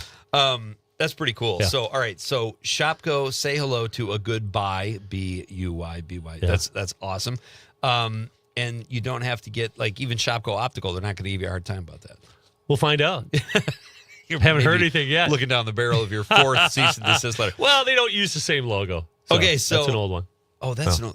that's an old looks one. That's pretty- from the 70s. Okay. Yeah. The 70s music. Love Yeah. that. But let's talk more about Manawa Rodeo. So Yeah. you're at the Meyer. You got a couple-week run there. Mm-hmm. What do you do if they all sell out? Can you add a week or is Well, it? because the Meyer books stuff around us, and so we're the main tenant. We do 70 dates a year there, but they book stuff around us.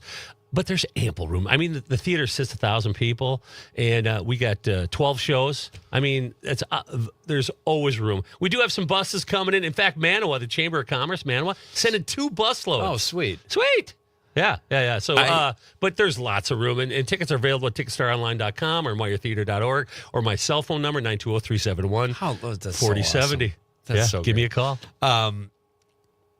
My guest is Frank Hermans, folks. Yes, he is yes. here in the studio wearing this awesome getup. He's got a banjo with him. We're going to have some fun tonight. We're talking about his new show, Manawa Rodeo. And you're nice enough. I know you're kind of the I think Cock of the Walk. Can I say that? Can you Down say there that? at the, Can you say that? at Okay. the Meyer Theater? Okay. But you're nice enough to lend it out to Sean Cassidy, who's coming into town on February 17th. Sean gave me a call, and I asked him if I could sing one of his songs today. So I countryfied a Sean Cassidy song for you, just a little bit. I'm going to play a little bit tonight. Yeah, tonight. Oh, yeah, no way! Because you had him on a guest last night. I mean, He was come great. on. He was so much fun. He is so beautiful, and He's a beautiful human. He is because he's got that winery that he founded just to feed kids. That's pretty cool. Yeah.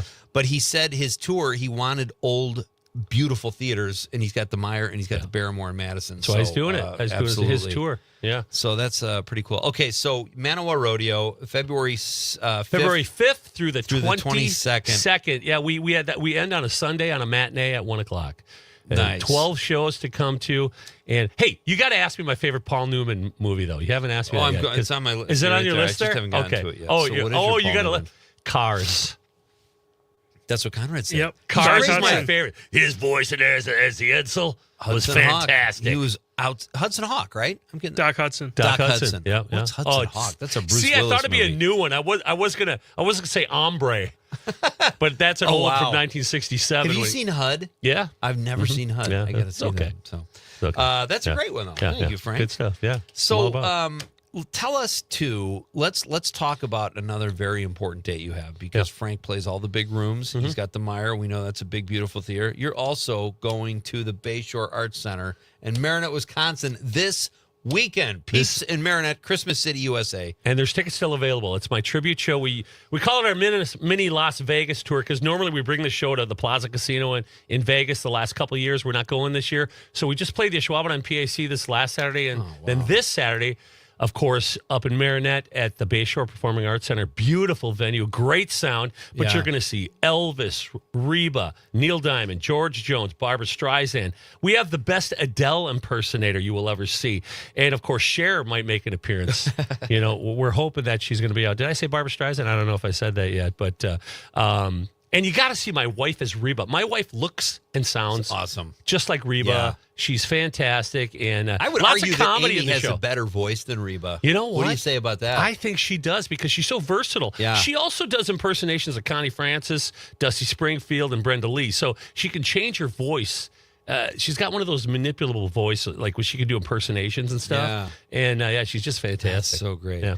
And I'll say, if you're in the Marinette area or don't mind, look, that's worth a ride from Green Bay or parts beyond Escanaba to come down because the show is so great. We got my parents tickets to that show last year. I remember. And we were going to do it again, but they wanted to come to the Christmas show. So, but then they're like, they're in their early 80s. Yeah. We've got the flu. They're like, maybe we shouldn't go. It's awful. But they had a blast at this Marinette show last year. So it's going to be the same deal. Yep. Bayshore Arts Center. And Reba, Elvis, Cher. Neil Diamond, Neil Barbra Diamond. Streisand, Karen Carpenter. Did I say that? I don't know if You I did said not that. say Karen And Adele, Carpenter. I got to tell you a funny story. When we were in Vegas 2 years ago, Adele canceled at MGM. So we were the only Adele in Las Vegas. Oh, no way. And she looks and sounds just like her, man. Oh, that's so great. All right, we're going to do a quick break, folks. Frank Hermans is here. When we come back, he's got the banjo. If you're watching on the stream, you can see the banjo in the background there. Yeah. We're going to play some banjo, and Conrad's got the jug. We're going to turn this into an official hootenanny. Right, so we'll do all that. Yeehaw! We'll read your text. Casey on the stream says, "Cool hand, Luke. The bet he could eat 50 hard-boiled eggs during filming. Paul ate only 8 eggs." He just True went story. down a peg in my book. I thought he Protein, ate baby. the full 50. Spitting them out in between filming. Of course he did. They're hard-boiled eggs. Give me a break. Yummy. All right. Frank Hermans is here from Let Me Be Frank Productions. The show is Manawa Rodeo, February 5th through the 22nd at the beautiful Meyer Theater. When we come back, he's going to play something on the banjo for us. This is Pete Schwaba and Nite Lite. We're coming right back on the Civic Media Radio Network.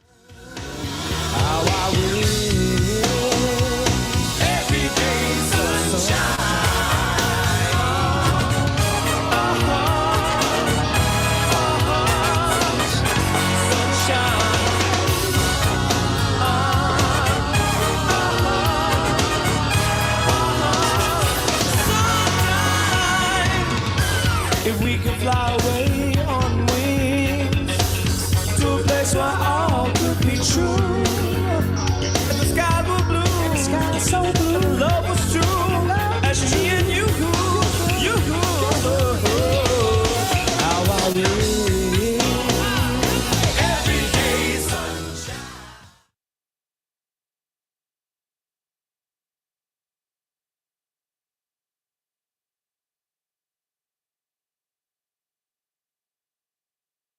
With locations in Appleton and Oshkosh, Insight Eye Care has been serving the Fox Valley since 1972, offering comprehensive eye care services. Their doctors also share a special interest in treating chronic dry eye disease, providing specialty contact lenses, and expert pediatric eye care. Find Insight Eye Care on North Sawyer Street in Oshkosh and Chain Drive in Appleton. Improving lives by improving sight with quality eye care for everyone in your family. Insight Eye Care. Visit wiinsight.com to schedule your eye exam today.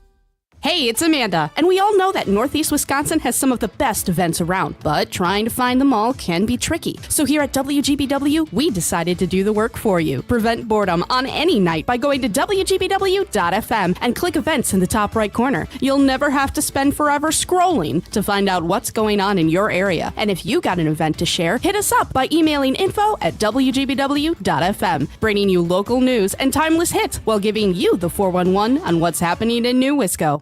Doctors Without Borders is delivering life-saving medical care where it's needed most in communities around the world. From bandaging war-wounded patients in Sudan to providing clean drinking water in Haiti, we're in more than 70 countries worldwide, bringing patients from sick to recovering, from emergency to aid, from crisis to care. This life-saving care is made possible by a global movement of supporters like you. Thank you. Let's talk rechargeable battery safety with tips from the National Fire Protection Association. Only buy products with a safety certification mark. Charge devices on hard surfaces. Don't use off-brand cords and always unplug when fully charged. Charge into fire safety at fpw.org/battery. Reading aloud to children sharpens their listening skills, expands their vocabularies, and nurtures a lifelong love of reading. That's why Reading is Fundamental, the nation's leading children's literacy nonprofit, offers free monthly read-alouds by popular authors through its Rally to Read program. Visit rallytoread.org to watch the read-alouds and discover exciting reading activities for school and home. Visit rallytoread.org today. When a person calls 988, they're connected to a crisis counselor. A caller can expect to talk about coping skills. They can chat, they can text, and when they come out on the other side, they're feeling better. Call or text 988 or chat 988lifeline.org. When a warrior faces adversity, he fights through it. He finds a way. Freedom isn't free. Rolling strong. Belief.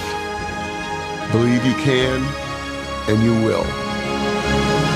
Wheelchairs for Warriors provides mobility solutions to veterans and first responders injured in the line of duty. Join the mission and visit wheelchairsforwarriors.org.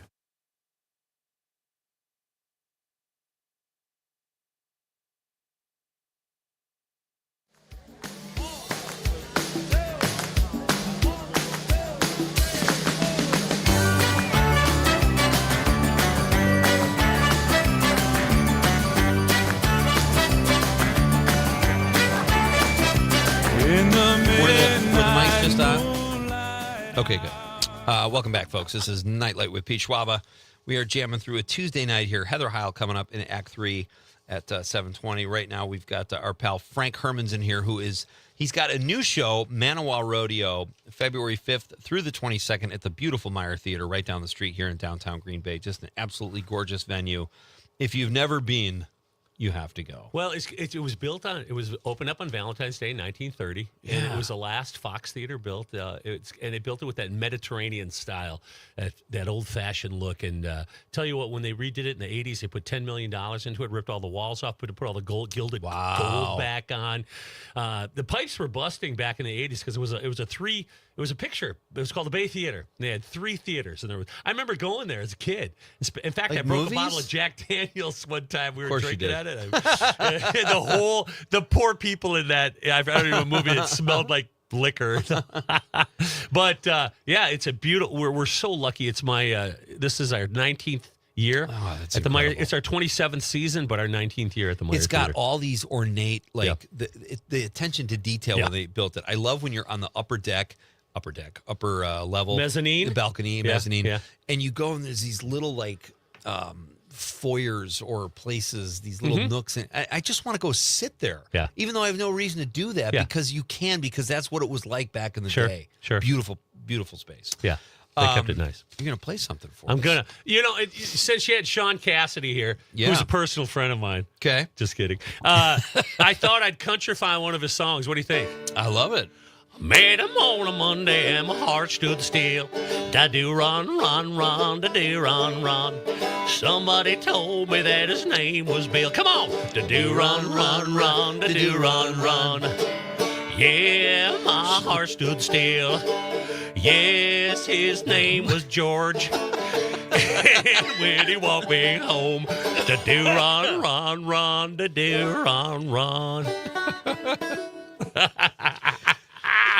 My personal favorite Sean Cassidy song was probably "That's Rock and Roll." Do you remember that? Oh yeah, that was a great. I forgot song. about it. So did he have like 3 top 10 hits or? He had 3. Yeah, he had "That's Rock and Roll," "To Do Run Run," and then "Hey Deanie, Won't You Come Out Tonight?" Hey Deanie, won't you come out tonight? Yeah, great song. He said he walked off the stage in Houston in front of 50,000 people in 1980, not thinking it would be his last show, but he didn't go back for like 40 years until 2020. He put a little tour together, but big time pop star, and really grounded because his mom was cool, Shirley Jones. I mean, my God, that's like the nepo baby of nepo babies. But then he just started producing and writing. Yeah, that's what he did for years. Yeah, TV, insane. And he preferred that. Yeah. So whatever, not the limelight. Tell us about this instrument. This is not called a banjo. a catanjo or a banjo-tar. Banjo-tar. I'm sorry. It sounds like a banjo, but it's fretted. Yeah. And it has 6 strings. Now, when you play a banjo, it's tuned like a violin, so it's or a ukulele, so you got to play it differently. Okay? Now, I'm a guitar player, so I know all the notes on a guitar, so it's easier to play this, and it sounds the same. Plus, you got an extra string. 2 extra strings. 2 extra. Well, the 4-string, but they have some 5-string banjos. Yeah. I have a 3-string guitar and a 1-string banjo. You do. And it sounds great. Oh, yeah. I don't, I'm not that kind of guy. You can do that. God, I had less so many notes. I never even look at my questions when you're here, Frank. Because we have so much to talk about. I know. All right, season ticket packages for Let Me Be Frank. That's what I want to go over because they're really worth it and they're a great deal. So it's a great idea for a date night. I mean, 5 great nights of entertainment. They're called Flex tickets, $185 a piece. It's $5 off a ticket. Plus, one thing that people don't know, you get an extra bonus show. I do a show just for the season ticket holders at the end of the year. Oh, nice. To thank them, I feed them cookies and I try and sell them season tickets to next year. So that's kind of the push. But it's and you get to pick your seats. They're called Flex tickets. So let's say, I really liked Manimal Rodeo. I want to go again. You can use one of your tickets for that. Wow. Or you can use all of them if you want to bring your family and friends. So some people buy a pack of these Flex tickets and they can use them for parties, bringing friends or bringing their people they work with. So you also do private events. That's kind of cool. What is that? Is that like when Spicoli hired Van Halen to play his birthday party with the reward money? The corporate events are the cash, baby, because you could just ask a certain amount and they pay it. Yeah. For instance, Procter & Gamble bought 2 shows out of this last 2 shows called Don't Squeeze the Charmin. Well, they make Charmin. So, and we do it other corporate events throughout the state. I also have my tribute show, which we're doing up in, Marinette. Of course, Marinette and Saturday. We do that everywhere. Plus, I got little side shows that are not with a band. They're track shows. My Al Capone show. And there's a couple other ones that I do that are just the Brent the Musical show I wrote about Brett Favre. Yeah. So we do those all over all the time. Do you have rehearsal right after this? I do. Okay. Heading over there, yeah. All right, we'll so you get keep me as long as you want. I don't care. Are you sure? They can start without me. Start Start without me! Because you wrote a book I want to talk about after the news, but I was going to try to squeeze it in now. But please do. What is your favorite music to perform? My favorite is the 70s. I grew up in the 70s. I really liked the 70s music. That's when I started playing guitar. Before, when I started playing guitar, like in middle school and high school, I learned every John Denver song and every Eagles song. So that's kind of was my forte. And I just love disco. I know that's hard and weird to say. I love disco. I love the Bee Gees. Me too. And then I go back to Elvis. I mean, I'm a Elvis impersonator. Yeah. The old Elvis man, thank you very much. But that's kind of my gig. That's my music. That's so great. Yeah. I remember where I grew up in Chicago, all the neighborhood guys hated disco. I never understood it because I secretly liked it. That's because everybody liked it. That's when it's popular. Probably. Like Taylor Swift. People hate Taylor Swift. She's phenomenal. She's excellent. What a writer. But I watched a documentary about 10 years ago about Disco Demolition Night at Comiskey Park. Yeah. And it totally made sense because there was this guy from the south side of Chicago, and he goes, we didn't like the fact that if you wanted to meet girls, you had to put on a suit now. Like, these are corner bar guys. That's a good Chicago And they're accent, just by like, the way. well, it's been around those guys. All right, Frank Hermans is here. He's going to stick around a little bit after the news. Maybe play something on the Tangelo again? Or I'm going to do it. I'm going to do it. figure I'm out. going to do something. And I'm going to ask him about his book. I didn't know he had a book. He's got a book, and I'll tell you about it, too. That's coming up after the news. It's Pete Schwaba and Nite Lite on the Civic Media Radio Network.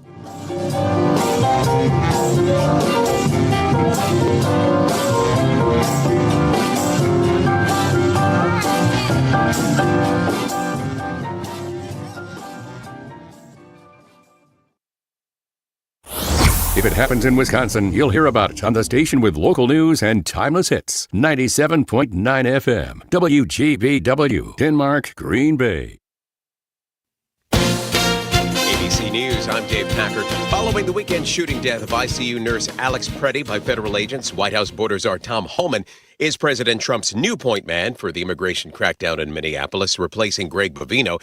He met today with Minnesota Governor Tim Walz and Minneapolis Mayor Jacob Fry. The mayor also speaking with the president. Fry, after speaking with Trump, said the president agreed that the present situation cannot continue. Some federal agents will begin leaving the area tomorrow, and I will continue pushing for the rest involved in this operation to go. Trump also speaking with Minnesota Governor Tim Walz. Trump saying, it was a very good call, and we actually seem to be on a similar wavelength. ABC's Hannah Bata, the deadly winter storm that knocked out power in the south and crippled travel in the northeast, being blamed for at least 42 deaths.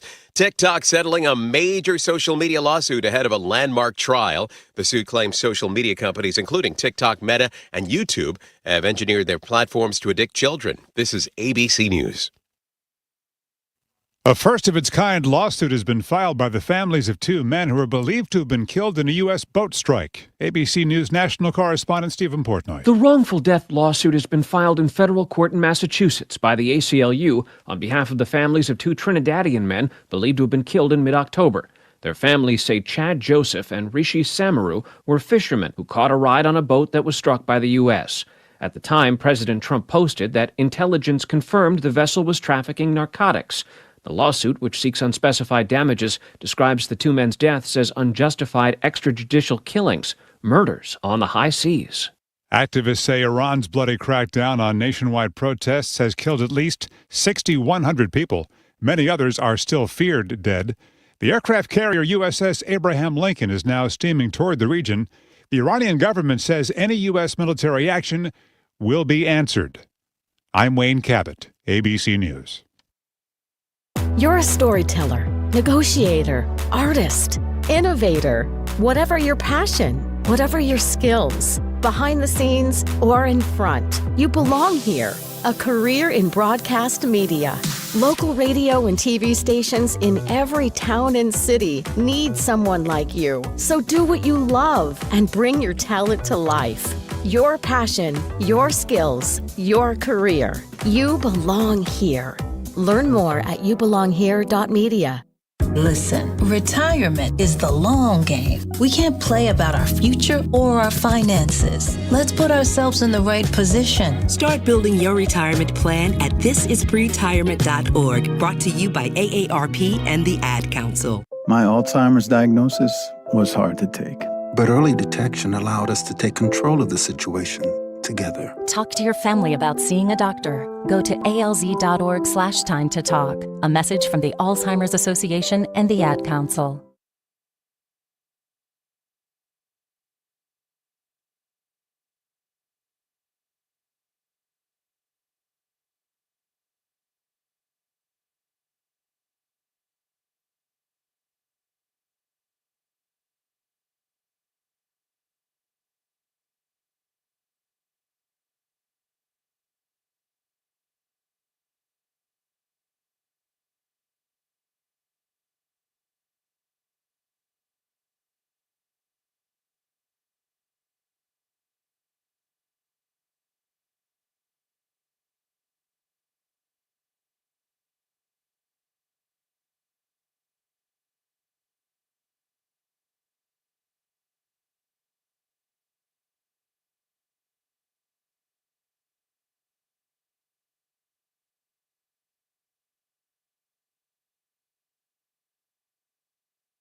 I'm meteorologist Mace Michaels. Partly cloudy and cold tonight, a low of 0 to 5 below and a wind chill to 20 below. Mostly sunny for tomorrow, a high of 5 to 10 above. Staying cold through the rest of the work week. Highs push up into the teens with 20s ahead for this weekend. Currently, it's 6.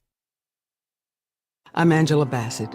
For 33 million Americans, one bite can cause a life-threatening reaction. Now, there's a needle-free option for epinephrine. Learn more at foodallergy.org/ready-to-act. Not completing high school is more of a social thing than it was an academic thing. Even though all these years have passed, I still had that longing to have my diploma. At age 30, Carissa finished her high school diploma. If you're even considering getting your high school diploma, you can do it. No one gets a diploma alone. If you're thinking of finishing your high school diploma, you have help. Find free adult education classes near you at finishyourdiploma.org. That's finishyourdiploma.org. Brought to you by the Dollar General Literacy Foundation and the Ad Council. Kids across America are going to school hungry every day. With help from caring people across America, No Kid Hungry is providing healthy meals and hope to hungry kids so they can build better futures. Learn more at helpnokidhungry.org. We've all felt left out. And for people who move to this country, that feeling lasts more than a moment. We can change.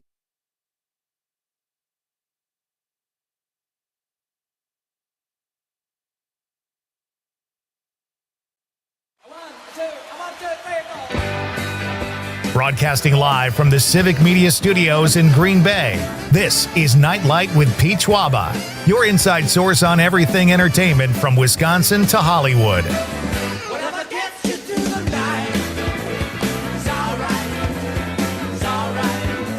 And now, a guy who does his own stunts, Pete Schwaba. Welcome back, ladies and gentlemen. God, nice song. I love Not that bad, song. huh? Whatever gets you tonight. Is that Elton John or Paul McCartney? That's John Lennon and Elton John. And Elton John. Yeah. Okay. Mm-hmm. I should know that. You should know that. I picked it out 2 years ago. I thought it was the Beatles or something. That is the voice of Frank Hermans, folks. If you missed the first 2 hours of the show, Seth Wickersham from ESPN was here. Check it out at civicmedia.us. Last hour, we had the wonderfully talented Frank Hermans here, and he's agreed to stick around for a few more minutes, even though his troops are down the street starting rehearsal. They said we're him. up and running. That's what I just got from them. So I'm not on till like midway through the first half. I don't want to keep you No, from no. If I know my stuff. If something happens, I have Frank, everything memorized. But there could be something. I've been in theater shows at times. Theater shows. That sounds like You've done theater shows? Let's go see a sports contest, and we'll slap five.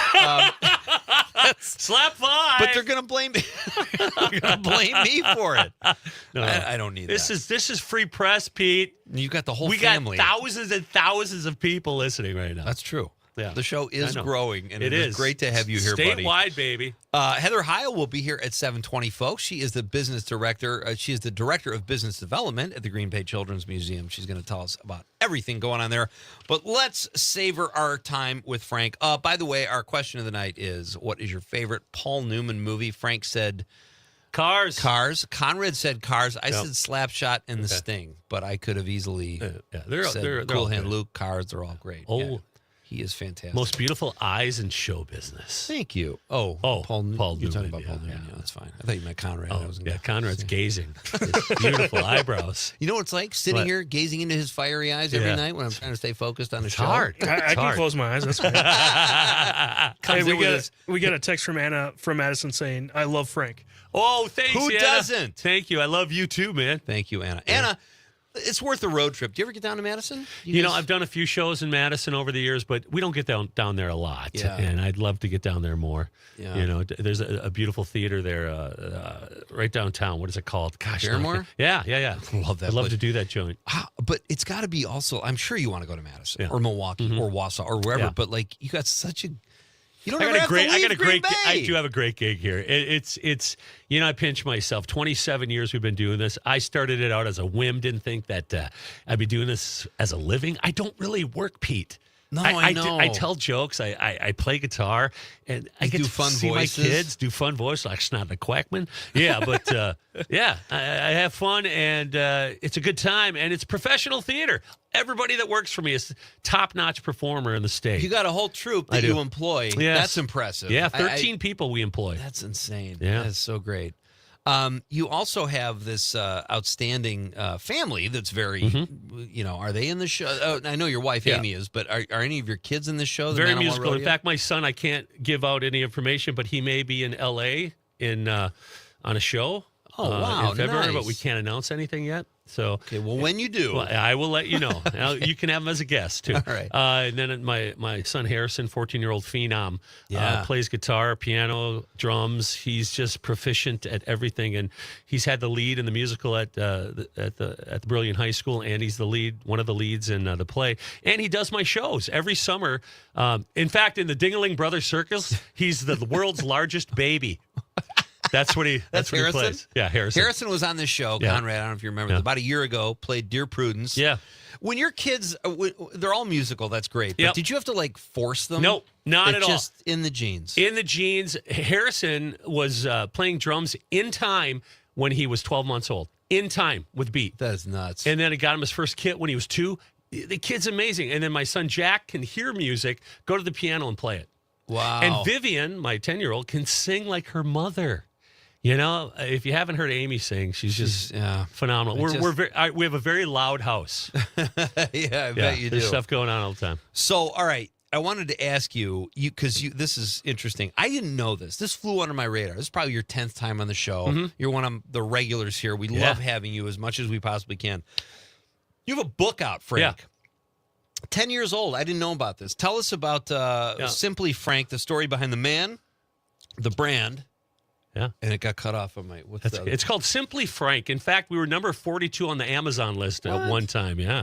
Nice. We sold 10,000 copies already. Isn't that crazy? Wow. The printing. A friend of mine who was my editor at Frankly Green Bay, Andrew Cruz, who passed away 5 years ago of an aneurysm. Very sad. But he came up to me and said, "Hey, Frank, I want to write a book about you. You want to be a co-author?" Oh, I said, "Yeah." So for 8 months, he interviewed me, and we just talked about my whole life. Yeah. And it goes all the way to 2006 when we moved to the Meijer. So it's everything I've done. Ben, we talk about Doc's Comedy Club. You're not in the book, though. I'm so sorry. Come on, man. If we knew each other better back then.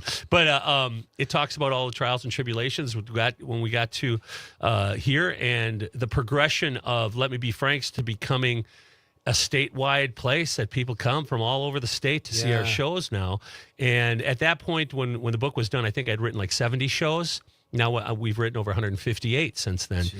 So, but the book is available $5. Not bad. At every show, paperback. It's a great 2-hour bathroom read. That's what I say. Yeah, prices and like pictures. that, you can't afford not to read this book, whether you're on the well, toilet it's funny. or not. It's a funny book. It's written humorous. And if you read the epilogue and all that stuff, it's we actually do it like a book. There's all these cool things that we write, and responses like, "Is this what a book is supposed to be like?"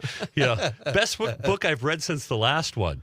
So. You are fantastic at branding yourself. Like, you're this fun-loving guy. You got a big personality. Thank you. What I love is when I go to your website, and I discovered this on accident too. There's a thing, if you move the mouse, there's a Frank head up in the upper. Yeah, that's and it. That laugh, I go. It scares you. Frank. I It know. does scare you, but I'm like, that's just Frank. That laugh. That is encapsulates your entire personality in a 1-second laugh. So That's the Herman side of my family, they all laugh like that. Ha ha ha!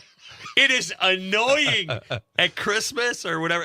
Everybody laughs like that. I got that gene. God, I love that. That's great. All right, so check out the book, The Story Behind the Man, Simply Frank, Amazon. Well, $5? I took it off Amazon because I just hate mailing stuff out, and what they would do is sell it for me, and then I'd have to mail it out. Yeah, that's not cool. What's the point? Why don't you just take 1,000 books and do it there? So I stopped doing it. I just sell it at my shows now. What other shows? All right, so you got Manawa Rodeo, February 5th at the Meijer. You're in Marinette this weekend. You got Shop Go, Say Hello to a Goodbye coming up in April. The Dingaling Circus, Hocus Pocus, and then we're already back at a Frank's Christmas. So what shows of these, if you had to tell people to check out one show, and they only had that kind of money, because times are tough, Frank, where would you tell them? The one that's going on right now, Manawa Rodeo. What are the odds? Because if they come and see that show, they'll want to come to another one. Is there a I 50-50 guarantee it. raffle? There's Okay. not a 50-50 raffle. What, can you play something Yeah, else? we're going to do something from Keith Urban. This is in the show. Oh, love it. All right. Frank Herman's.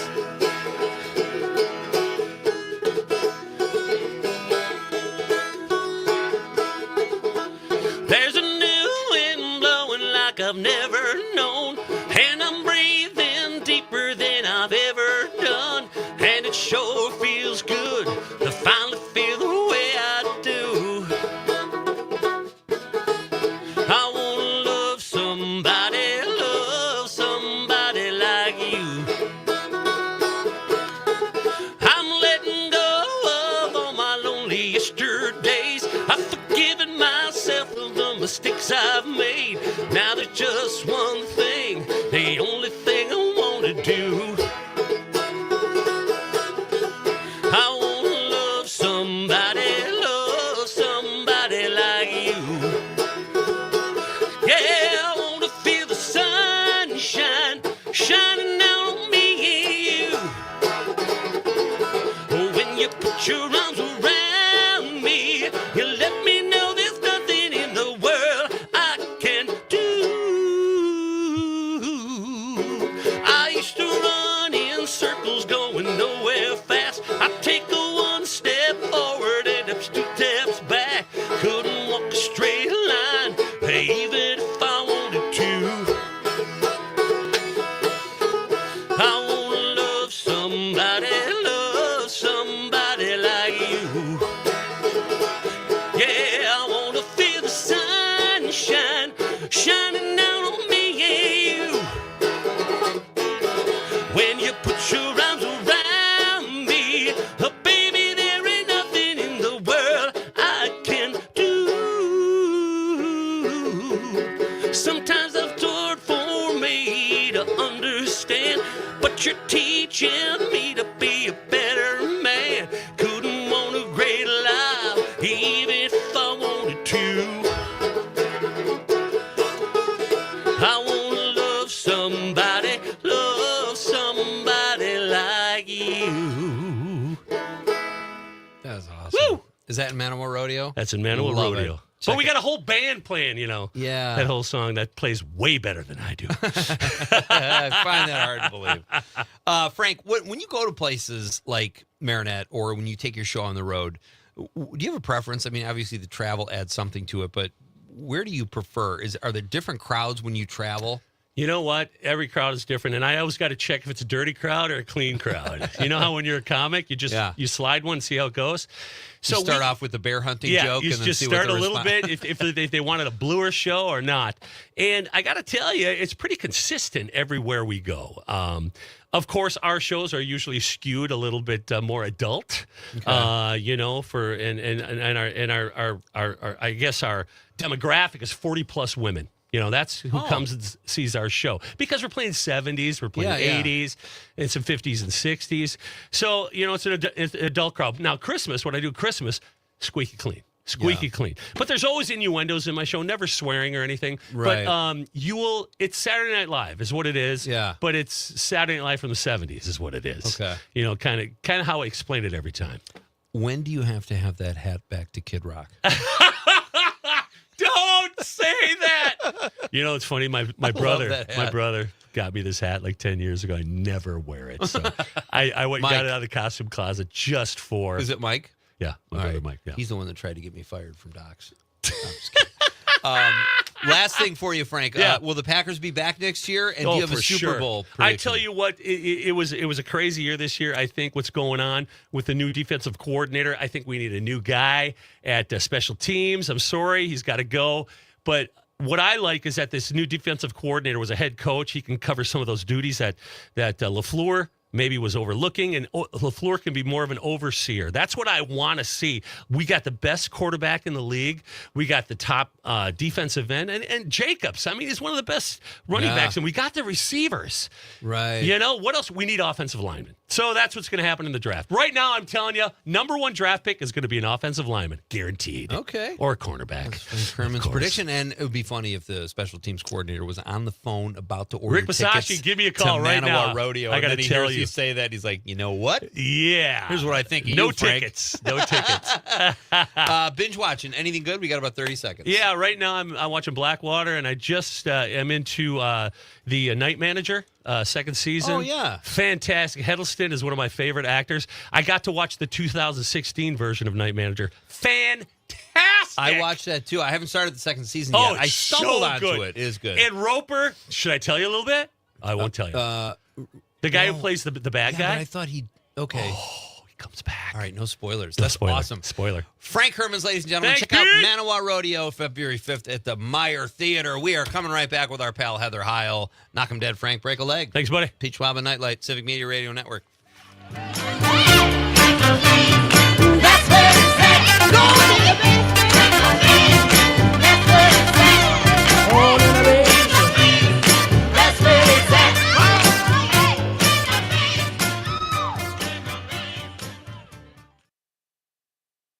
97.9 WGBW and WGBW.FM. Big deals. WGBW has some big news. Introducing the brand new Green Bay Big Deals. You can save at least 30% on gift certificates from your favorite local businesses and keep your money right here in our community. Craving lunch? Planning a night out? Looking for the perfect gift or a little treat for yourself? Green Bay Big Deals has exactly what you want. Go to WGBW.FM right now. Click the Big Deals banner and stretch your dollars further with Green Bay Big Deals. If you are a cigar aficionado looking for a one-of-a-kind experience, you need to check out Appleton Cigar, which boasts the largest selection of cigars north of Milwaukee, with over 700 cigars to choose from, in a walk-in humidor with unique house-blended pipe tobacco, as well as the classic pipe flavors for a bit of nostalgia. The Cigar Lounge offers an impressive variety of spirits and cocktails that pair perfectly with a premium cigar. For the full experience, come to Appleton Cigar at 415 College Ave. For more information, go to appletoncigar.com. Doctors Without Borders is delivering life-saving medical care where it's needed most in communities around the world. From bandaging war-wounded patients in Sudan to providing clean drinking water in Haiti, we're in more than 70 countries worldwide, bringing patients from sick to recovering, from emergency to aid, from crisis to care. This life-saving care is made possible by a global movement of supporters like you. Thank you.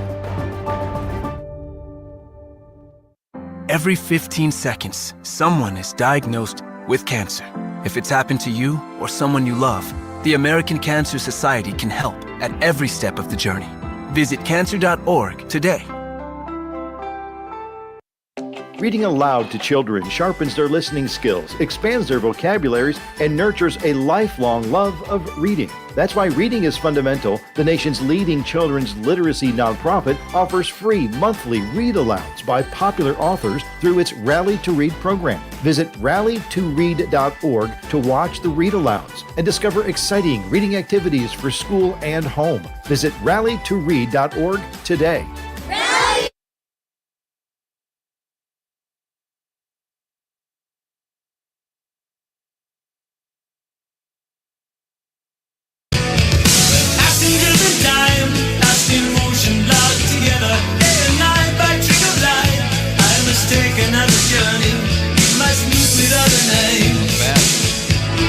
I'm Pete Schwaba. This is Nite Lite. It's great to have you here, folks. Always fun to have Frank Herman's here. And now we are well into hour 3. And if Frank wasn't enough, I've got another one of my Green Bay, Northeast Wisconsin besties here in the studio with me. She is a regular here, one of our best chums. And she is also the Director of Business Development at the Green Bay Children's Museum, an outstanding facility, Miss Heather Heil. Hi, I was going to say, let's light it up, but Frank has already, lit it up. We are burning embers now energy. after. I know. God, he is woo, Frank. He is a tornado man. I love it. He's so much fun. Do you have a favorite Paul Newman movie? Okay, so I actually did cheat a little bit because That's okay. I saw the question come up today on the socials. Yeah. And I thought, come on, ask a question from like this century. Like, who's Paul Newman? Isn't he like a salad dressing person? Like, I don't think I've ever seen a movie with him in it. And then I had to Google him. Wow. Full disclosure. I appreciate your honesty, but I am shocked, I will say. And then I was like, oh, that's the guy from Slapshot. Yeah. Which I just happened to watch with my significant other, who it's one of his favorites. Dan. So, yes, Dan I the man. remember Dan. Dan was here once. He was once. And then In the he said shadows. he didn't want to talk on the microphone, and then you talked to him on the microphone. I did? You did. And now he's I like, broke that trust. Yeah, he was like, nope, not going in. Come on. Dan, give me a second Nuh-uh. chance. No. He's really that unforgiving? Boy, But you're, he you're, is like a big fan of yours. Like, he for is. real. Like, we listen to you a lot at Oh, night, that's like before dinner and whatever. And actually, the night that you had Boris here talking about the Dawn of Tiki. Yeah. Woo! We were like on fire. We were so excited. That's like, so because great. we're big Tiki people Tiki, and that's rum right. people. And actually, Boris and I connected after that on Instagram. Did you really? Yep. So I've been following his fun little journeys. Thank you, such a Conrad. good guy. Conrad brought me some low water, so I appreciate that. It smells like eggs. But you know what? It'll cure your thirst. Yep. Mm-hmm. Heather Heil is here, folks. Speaking of social media, I'm looking for your response here, and I don't see it. Did you put one on here? I didn't put it on because Okay. I knew I was coming in to talk to you about That's it. fair. And I also didn't realize that he was Doc from Cars. Doc from Cars. Doc Hudson. Doc Hudson. I said Hudson the Hawk. Hornet. Something. Yeah. The Hornet. No, what is it? The Hornet? Yeah, it's the Hornet. Come on, Conrad. It's Doc Hudson. Right. And the car was like a Hornet. Something. Was it? Was it Hornet? Edsel, I think. I know, but like it had a Yeah, I nickname. think Like you're it was right. like it wasn't the Green Hornet because it was a blue car, but it was like Right. Yeah, what was it? The fabulous Hudson Hornet. The Hudson the Hornet. Hudson Hornet. I said Okay. Hudson Hawk, which is a Bruce Willis movie, so I got confused. I'm not perfect, Heather. I do make mistakes, as your significant other will attest to. No, it was a little accident. Well, he's fascinating to talk to. I don't blame you for wanting to talk to him. So. I could tell. I like the strong, silent type of person that doesn't need to talk. I always feel like those people have more to say. He really does. Yeah. He is the strong, silent type. But when you get him going, especially like on the rum or the tiki or something, Yeah. it's fascinating to listen to him. So where are you guys? Where are the best? You actually texted in that night. You I told me some did. great tiki bars. One in Milwaukee. Is there one around here that you like? There's nothing around here. The most authentic tiki bar we have in Wisconsin is Foundation Bar in Milwaukee. So we will travel down there quite frequently to do that. There's a couple little pop-up ones down there. We also like to do speakeasies in Milwaukee. Yeah. Really, like there's a fun place in Madison that does pop-up bars. It's on the corner, not Cleo's. That's Appleton. I can't think of the name of that one. But yeah, so just kind of the craft cocktail people that appreciate a drink. And, we appreciate $30 drinks. So $30 drinks. My God.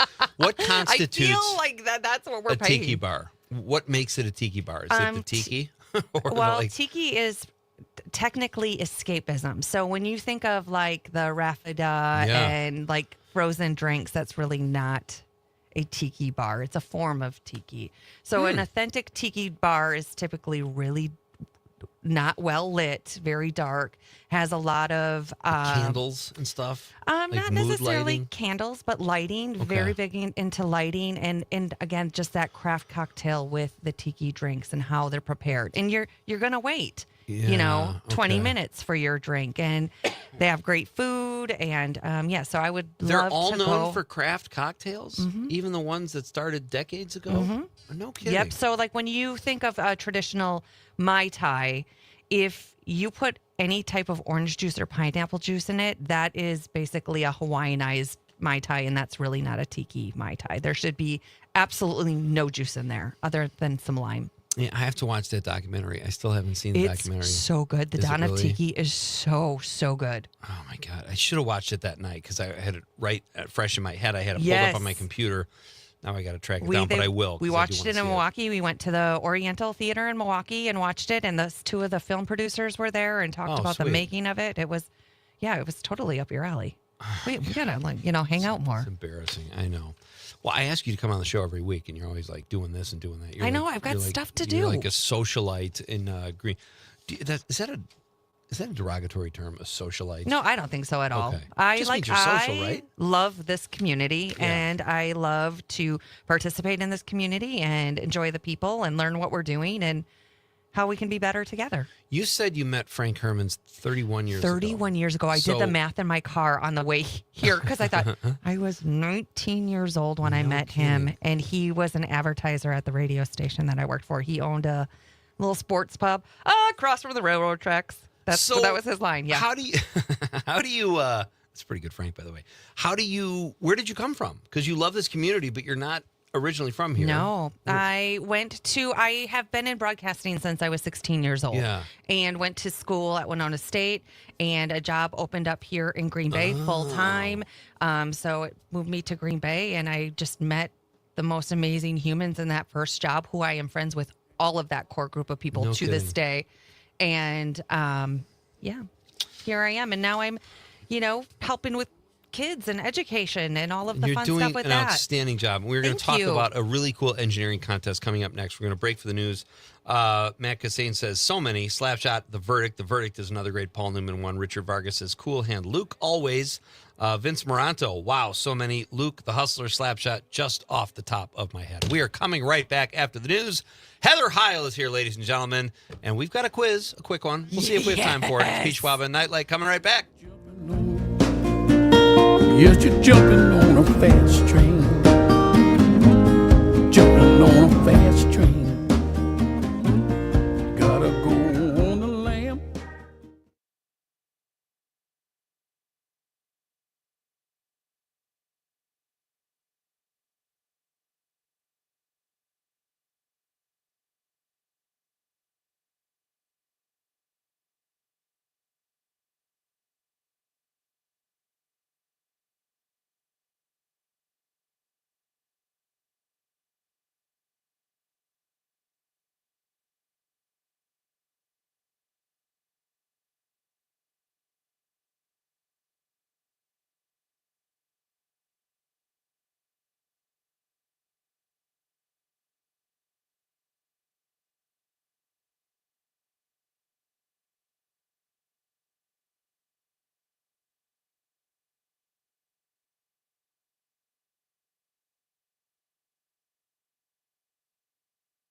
he fights through it. He finds a way. Freedom isn't free. Rolling strong. Belief. Believe you can, and you will. Wheelchairs for Warriors provides mobility solutions to veterans and first responders injured in the line of duty. Join the mission and visit wheelchairsforwarriors.org. The Elder Care Locator is here to help you live your best life as you age at home. Our call center advisors are ready to connect you with trustworthy local experts. Help is just a phone call away at 1-800-677-1116. Being blind doesn't look how others may think.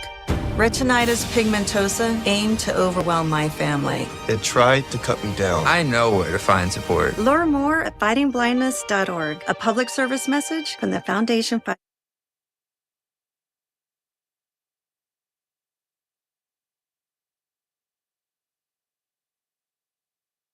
Yeah, all night long. Nobody don't dance on the edge of the dark. We've got the radio on, and it feels like love. Welcome back. I'm Pete Schwaba. This is Nite Lite. Great to have you here, folks. I will say this, Con. Steve from Bellevue, I know how to say that, said, I think Moscata, maybe Heather Heil knows Moscato? this. Moscato? Yeah, not it's the like a wine. Oh. That's not, I don't think that's how it's pronounced, though, because No. Steve says he thinks it's pronounced Muscadet, but he's not positive either. So you're kind of a. I in like the wine. know. That Usually wasn't I order that wasn't Moscato. that wasn't the question. Okay. I don't know, but somebody did tell us last time how to say this, and I don't remember what it was. I think it is Muscadet. That sounds familiar. Muscadet. Like someone said it before. I would change that. I would too. I don't have that kind of Let's power. just call it Moscato. Either way, it's great to get text. So thank you very much. And thanks for the clarification. Heather Heil is here, folks. She is the Director of Business Development at the fabulous Green Bay Children's Museum. And she comes by here every so often just to hang out with us because we need friends and we like to talk about all the you have great lots of things friends. I she's have doing. to text you now and say, Oh, hey, that's Pete, not- let me in. Well, I always get right back to you. You do. Don't I? You do. And you do to me. So we have that going for us. I know your boyfriend doesn't like me, but He loves you. He's a huge fan. He's just got rules. I didn't know that. Yeah, You should he's have got said, rules. Pete, under no circumstances are you to even say anything. Yeah. So, okay. When he Lesson retires, learned. he's all yours. Lesson learned. Okay.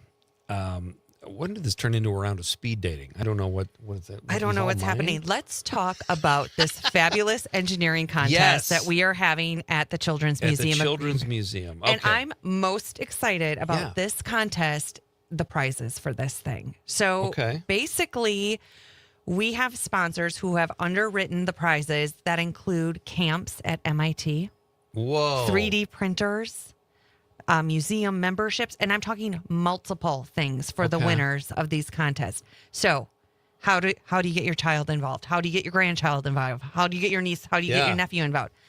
And I know I brought visuals for radio because I'm just so awesome No, like we're on that. the stream. We get But lots of so, viewers.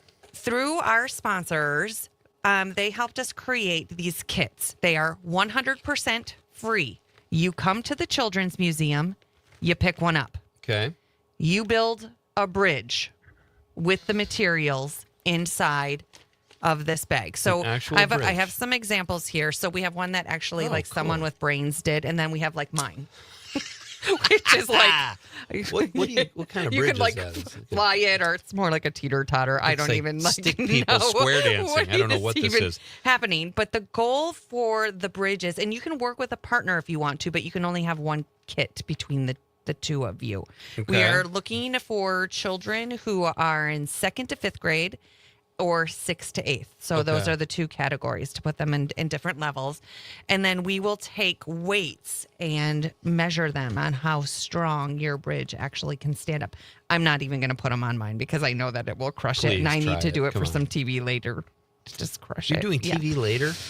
On Friday. Oh, on yeah. Friday. Okay. So I need to take my poorly built bridge for that. However, we want to foster that creativity and that engineering with your kids and give them the credit that they have. Where again, you know, a smaller child made this gorgeous bridge like That's nothing. really good. Yeah. And then I did this. I'm not seeing bridge. It's a bridge. Like a goat could go over it and a troll could live goat? under there. Yeah. Yeah, okay. Yeah, a little goat. Are you going to bring this onto your show you have to go to later? Yeah, I am. Okay.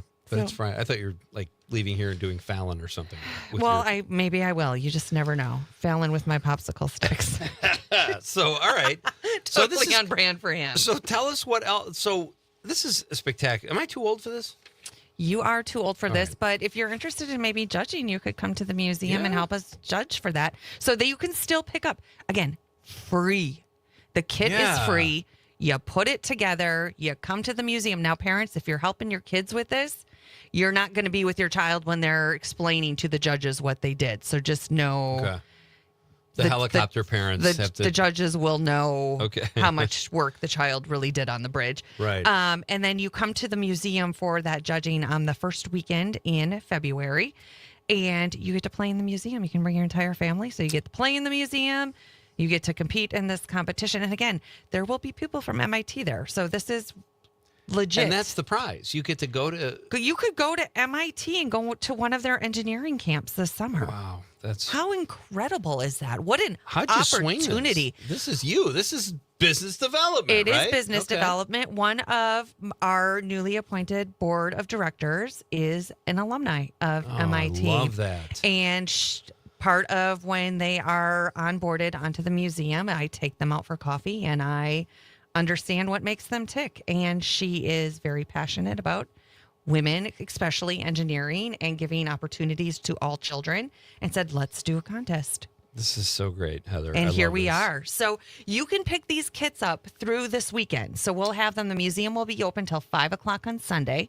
So you can stop by the museum, just say, could I get one of the engineering kits?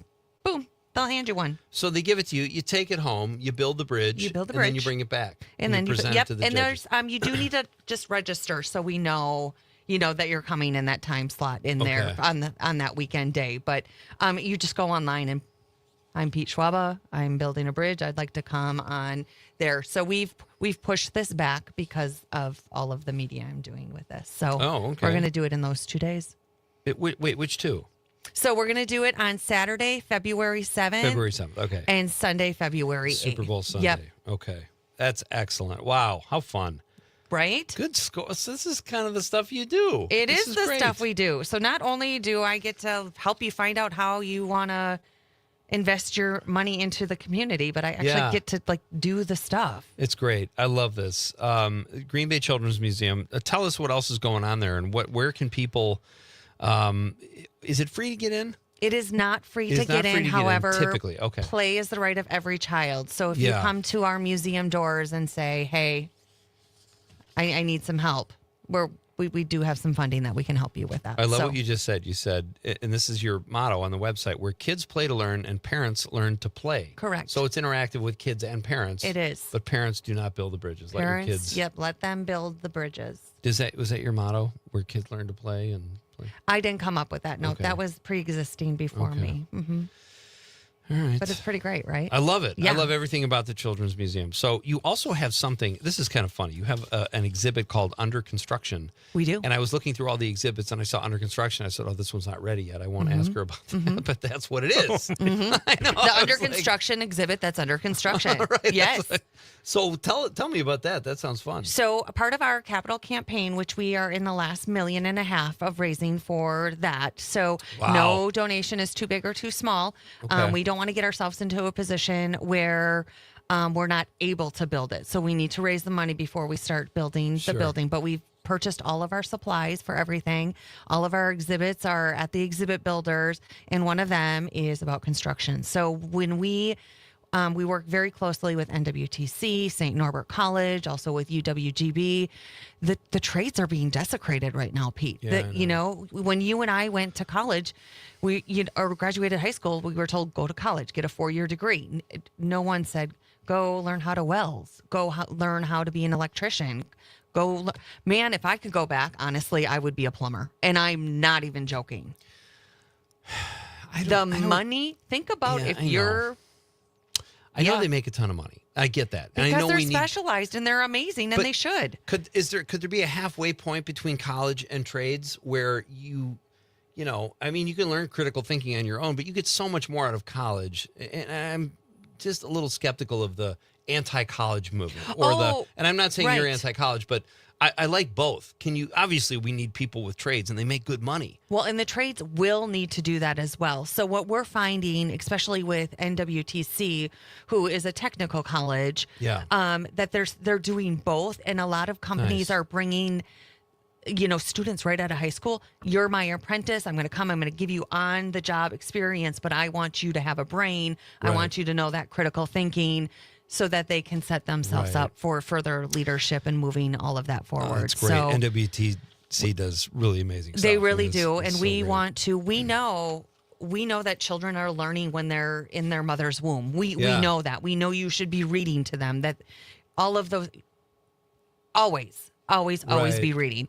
But as soon as learning that, you know, think about when you were a child, and when we see children going, charge it, and they know with the swipe cards, and they mimic the world around them. So we're trying to give them the tools to succeed and working through the trades with doing that. So they'll be able to do some virtual welding in this new exhibit. They'll be able to, through snap circuits, you know, learn how to configure electricity. That's so great, Heather. Isn't that unbelievable? Heather It's Heil so fun. is the Director of Business Development at the Green Bay Children's Museum. It's just absolutely phenomenal facility.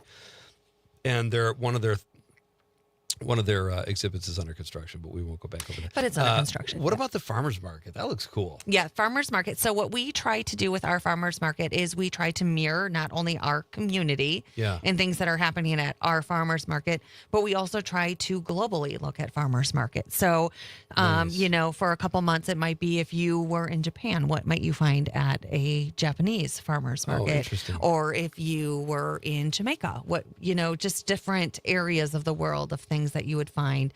And again, just talking pieces of exploring our little world around us. And kids are just sponges and want that. So and a fun way to do it. You've got so many. You've got the imagination system, Splash, the diner. Do you have an exhibit where kids go in and they just flock to it?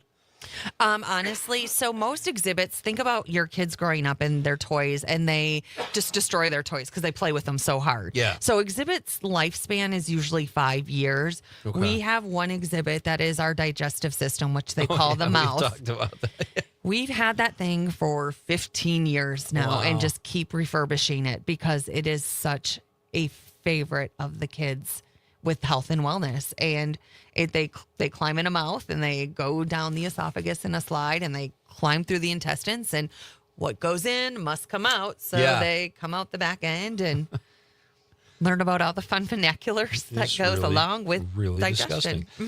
Kids love gross stuff, though. Let's be honest. True. That keeps them coming back, probably. So what about, you have this other great exhibit, Snow Much Fun.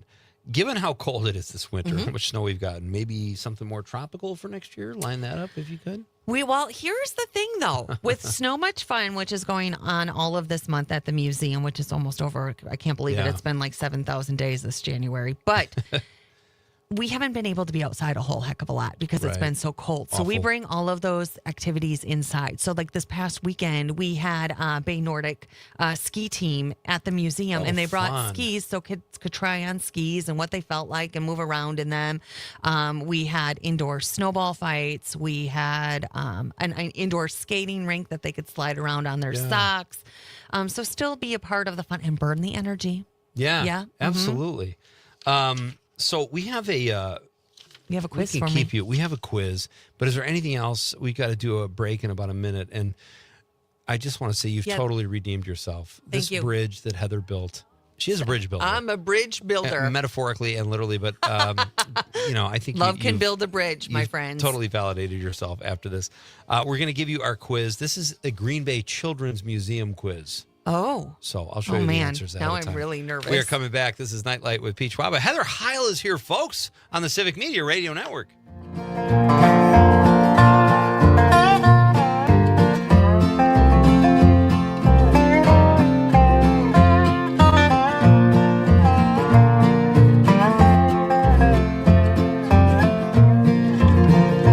Though the storm and its furies rage today, crushing hope that we cherish so dear.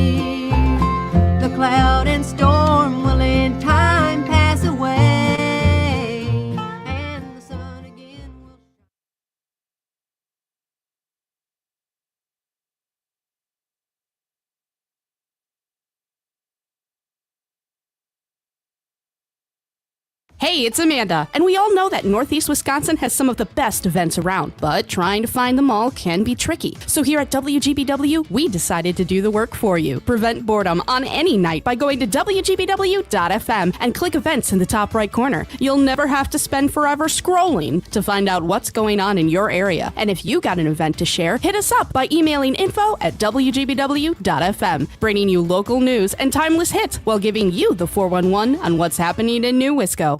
You're a storyteller, negotiator, artist, innovator. Whatever your passion, whatever your skills, behind the scenes or in front, you belong here. A career in broadcast media. Local radio and TV stations in every town and city need someone like you. So do what you love and bring your talent to life. Your passion, your skills, your career. You belong here. Learn more at youbelonghere.media. Out here in the middle of these acres, it can feel like you're the only person on Earth. That's how it feels when you're struggling with your mental health. But you don't have to feel alone. Find more information at loveyourmindtoday.org. Brought to you by the Huntsman Mental Health Institute and the Ad Council. Not completing high school is more of a social thing than it was an academic thing. Even though all these years have passed, I still had that longing to have my diploma. At age 30, Carissa finished her high school diploma. If you're even considering getting your high school diploma, you can do it. No one gets a diploma alone. If you're thinking of finishing your high school diploma, you have help. Find free adult education classes near you at finishyourdiploma.org. That's finishyourdiploma.org. Brought to you by the Dollar General Literacy Foundation and the Ad Council. I was stuck in a state of panic and endless rituals. So I made the call. Mental health care works when you make the call. Visit mentalhealthcareworks.org. A message from the American Psychiatric Association Foundation. Doctors Without Borders is delivering life-saving medical care where it's needed most in communities around the world. From bandaging war-wounded patients in Sudan to providing clean drinking water in Haiti, we're in more than 70 countries worldwide, bringing patients from sick to recovering, from emergency to aid, from crisis to care. This life-saving care is made possible by a global movement of supporters like you. Thank you. We are the National Park Foundation, and together with you, we're creating a future where every person, every generation, gets their chance at an unforgettable moment. Learn more at nationalparks.org/foundation. Small businesses are the heart of America. As the nation's largest nonprofit resource of expert business mentoring, SCORE has helped millions of entrepreneurs build their businesses for free. Find a mentor today at score.org.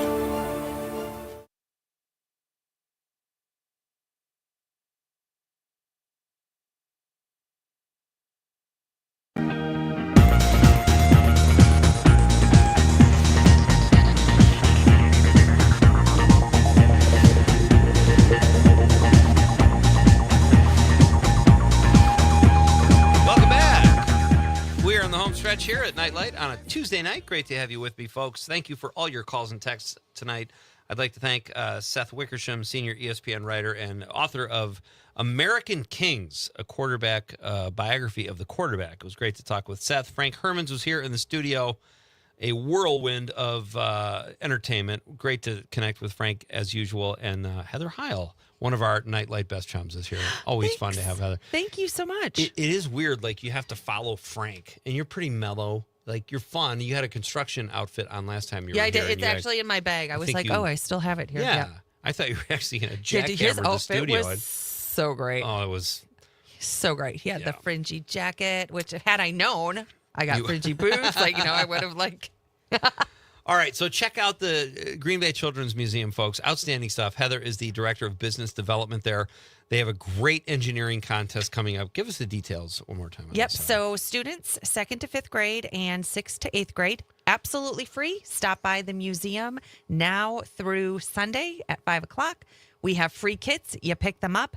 You register them online. You have your child build the bridge. Build the bridge. They come in. They get assessed. And they could win some unbelievable prizes. Including a summer camp for MIT. And go look online at a summer camp for MIT for engineering for your child. So, and I know that there are some children out there who just really, really belong at this camp. And this is just a really perfect way to get them there. I kind of feel like, I don't know if you're like me, but they didn't really have children's museums when I was growing up. And I kind of blame that for me being a solid C student. I agree. It was like, go outside, eat dirt, figure it out. All right. I don't know. Heather is always fun, folks. She is here. We are going to give her here's what we're going to do. We're going to check Heather's knowledge of her own place of employment. Oh, boy. This is a Green Bay Children's Museum quiz. She is the director of business development there. This could be horribly embarrassing if she doesn't do well. And I crush almost every quiz you give me about nonsense. So I have to bring it here. Well, since the Friends quiz, because you gave us the impression that you knew. I said, how well do you know the show Friends? Because we wanted to give you a quiz on it. You said, you texted back in all caps, we were on a break. Yeah, pivot. So I thought, See, she's going to crush it. No, you asked me questions. I had no idea. All right. This is our Green Bay. You ready, Con? Oh, you're not going to need that, Conrad. Yeah. This is where she works, dude. There you go. Green Bay Children's Museum quiz. Compliments of Nite Lite. Conrad put this together moments ago. It's hot off the presses. I believe in you. All right, here we go. Number 1. In the digestive system exhibit, where you are the food, what can you climb into? A, a giant ear. B, a giant mouth. C, a giant nose. Or D, the large intestine. You climb into the giant mouth that takes you to the large intestine. It's almost like a trick question, Conrad. Which actually you would fit in there. So when you come to see me, you could climb in there and do it as well. Would that be weird? No. Creepy middle-aged guy I know, climbing it's like, through the... Welcome to my world. Friends who play. Do you get a lot of single men showing up at the Children's Museum? Sometimes we do. And we do have a rule. Every adult needs a child and every child needs an adult. I think that's so smart. It's a pretty solid background rule. checks at the door. That kind of stuff. Okay. All right. All right. Number 2. The dinner exhibit is based on which time period? The 1920s. That's A. B. The 1990s. C. Pete Schwaba's kitchen in the 2000s. I don't know how Conrad knows about that. Or D. The 1950s. It's the 1950s. The 50s diner. 2 for 2, baby. 3 more questions to go. I think we can squeeze these in. We got Heather this. Heil is 2 for 2. Number 3. Which stop in the town allows families to design, assemble, and take apart parts of a car? Is it A, the auto shop, B, the F1 garage, C, NASCAR pit stop, D, Pete's Marinette stop? The auto shop. And actually, it's Scandrew's Auto Shop. So we have a sponsor for that. So we like to work with our community and do programming with them. I love it. This is 3 for 3, Conrad. 3 for 3. I think you could challenge her a little more next time. You said make it easy 5-question quiz. Would never say that. Don't get Make us it super embroiled easy for her. in a quiz show type. Remember that Friends fiasco. 4. The Splash exhibit revolves around which body of water? Is it A, the Fox River, B, the Great Lakes? I've heard of them. C, the pond behind Conrad's apartment formed from ice that melted this winter. That's not wordy enough. D, the Menominee River. It is the Fox River. Oh, my gosh. 4 for 4. And we actually have a Leo Frigo bridge that goes over said water gallery. Do you really? For real. Mm-hmm. Okay. Number 5. Which exhibit in the town? That's all I've got. That's what Conrad wrote. I forgot one part of it. I think one part. What's the rest of the question? Is your favorite? Which exhibit is my favorite? I do really like them all, but my favorite would have to be our veterinarian clinic. And that is because I love working with Dr. Pat with my whole entire heart. He is a veterinarian here. He just retired, but he would come in and actually do like a stuffed animal hospital and really took an invested interest in our museum. And that is the goal of the museum, is to have community partners and to give that learning to all children and families. Keep up the great work. Thank you. What you're doing. Good luck on the capital campaign and good luck with all these exhibits. It's just a great space. So we're lucky to have it, and we're lucky to have you. Well, thank you. I'm lucky to be there, and thank you so much for having me. Yeah. Hey, are you watching the Super Bowl halftime show? I was going to ask you for a prediction, actually. Yeah, I don't know much about Bad Bunny. I always watch the Super Bowl. I've been listening to his music a lot lately, like getting amped up for this, because I didn't know really anything about him. I'm excited for this show. Me too. You know, there's a lot of great concerts happening around the Super Bowl area, too. It's going to be a spectacle. It should be fun. Green Day. Yeah, Green Day, Sting. How great is Sting? I mean, come on, He's you coming guys. into his own as a performer. Will you come back and do this again soon? Absolutely. Well, we're going to have to do our annual Oscar show because we got to watch all of our Oscar movies. I haven't seen one yet. I've only seen 4, so I got 6 to go. I have time, but we'll do it. Watch Marty Supreme. Yeah, I know. Oh, okay. That's a sleeper. It should be good. Okay. I'm excited. Heather Heil, folks, thank you so much. Continued success. Keep up the great work. Thank you. And let us take your picture through the window before you leave. Oh, what am I going to do? All right. This is Pete Schwaba. Thanks for everything you guys contributed to the show tonight. Always fun when you guys participate. On behalf of the lovable producer, Conrad, I'm Pete Schwaba saying good night, Wisconsin.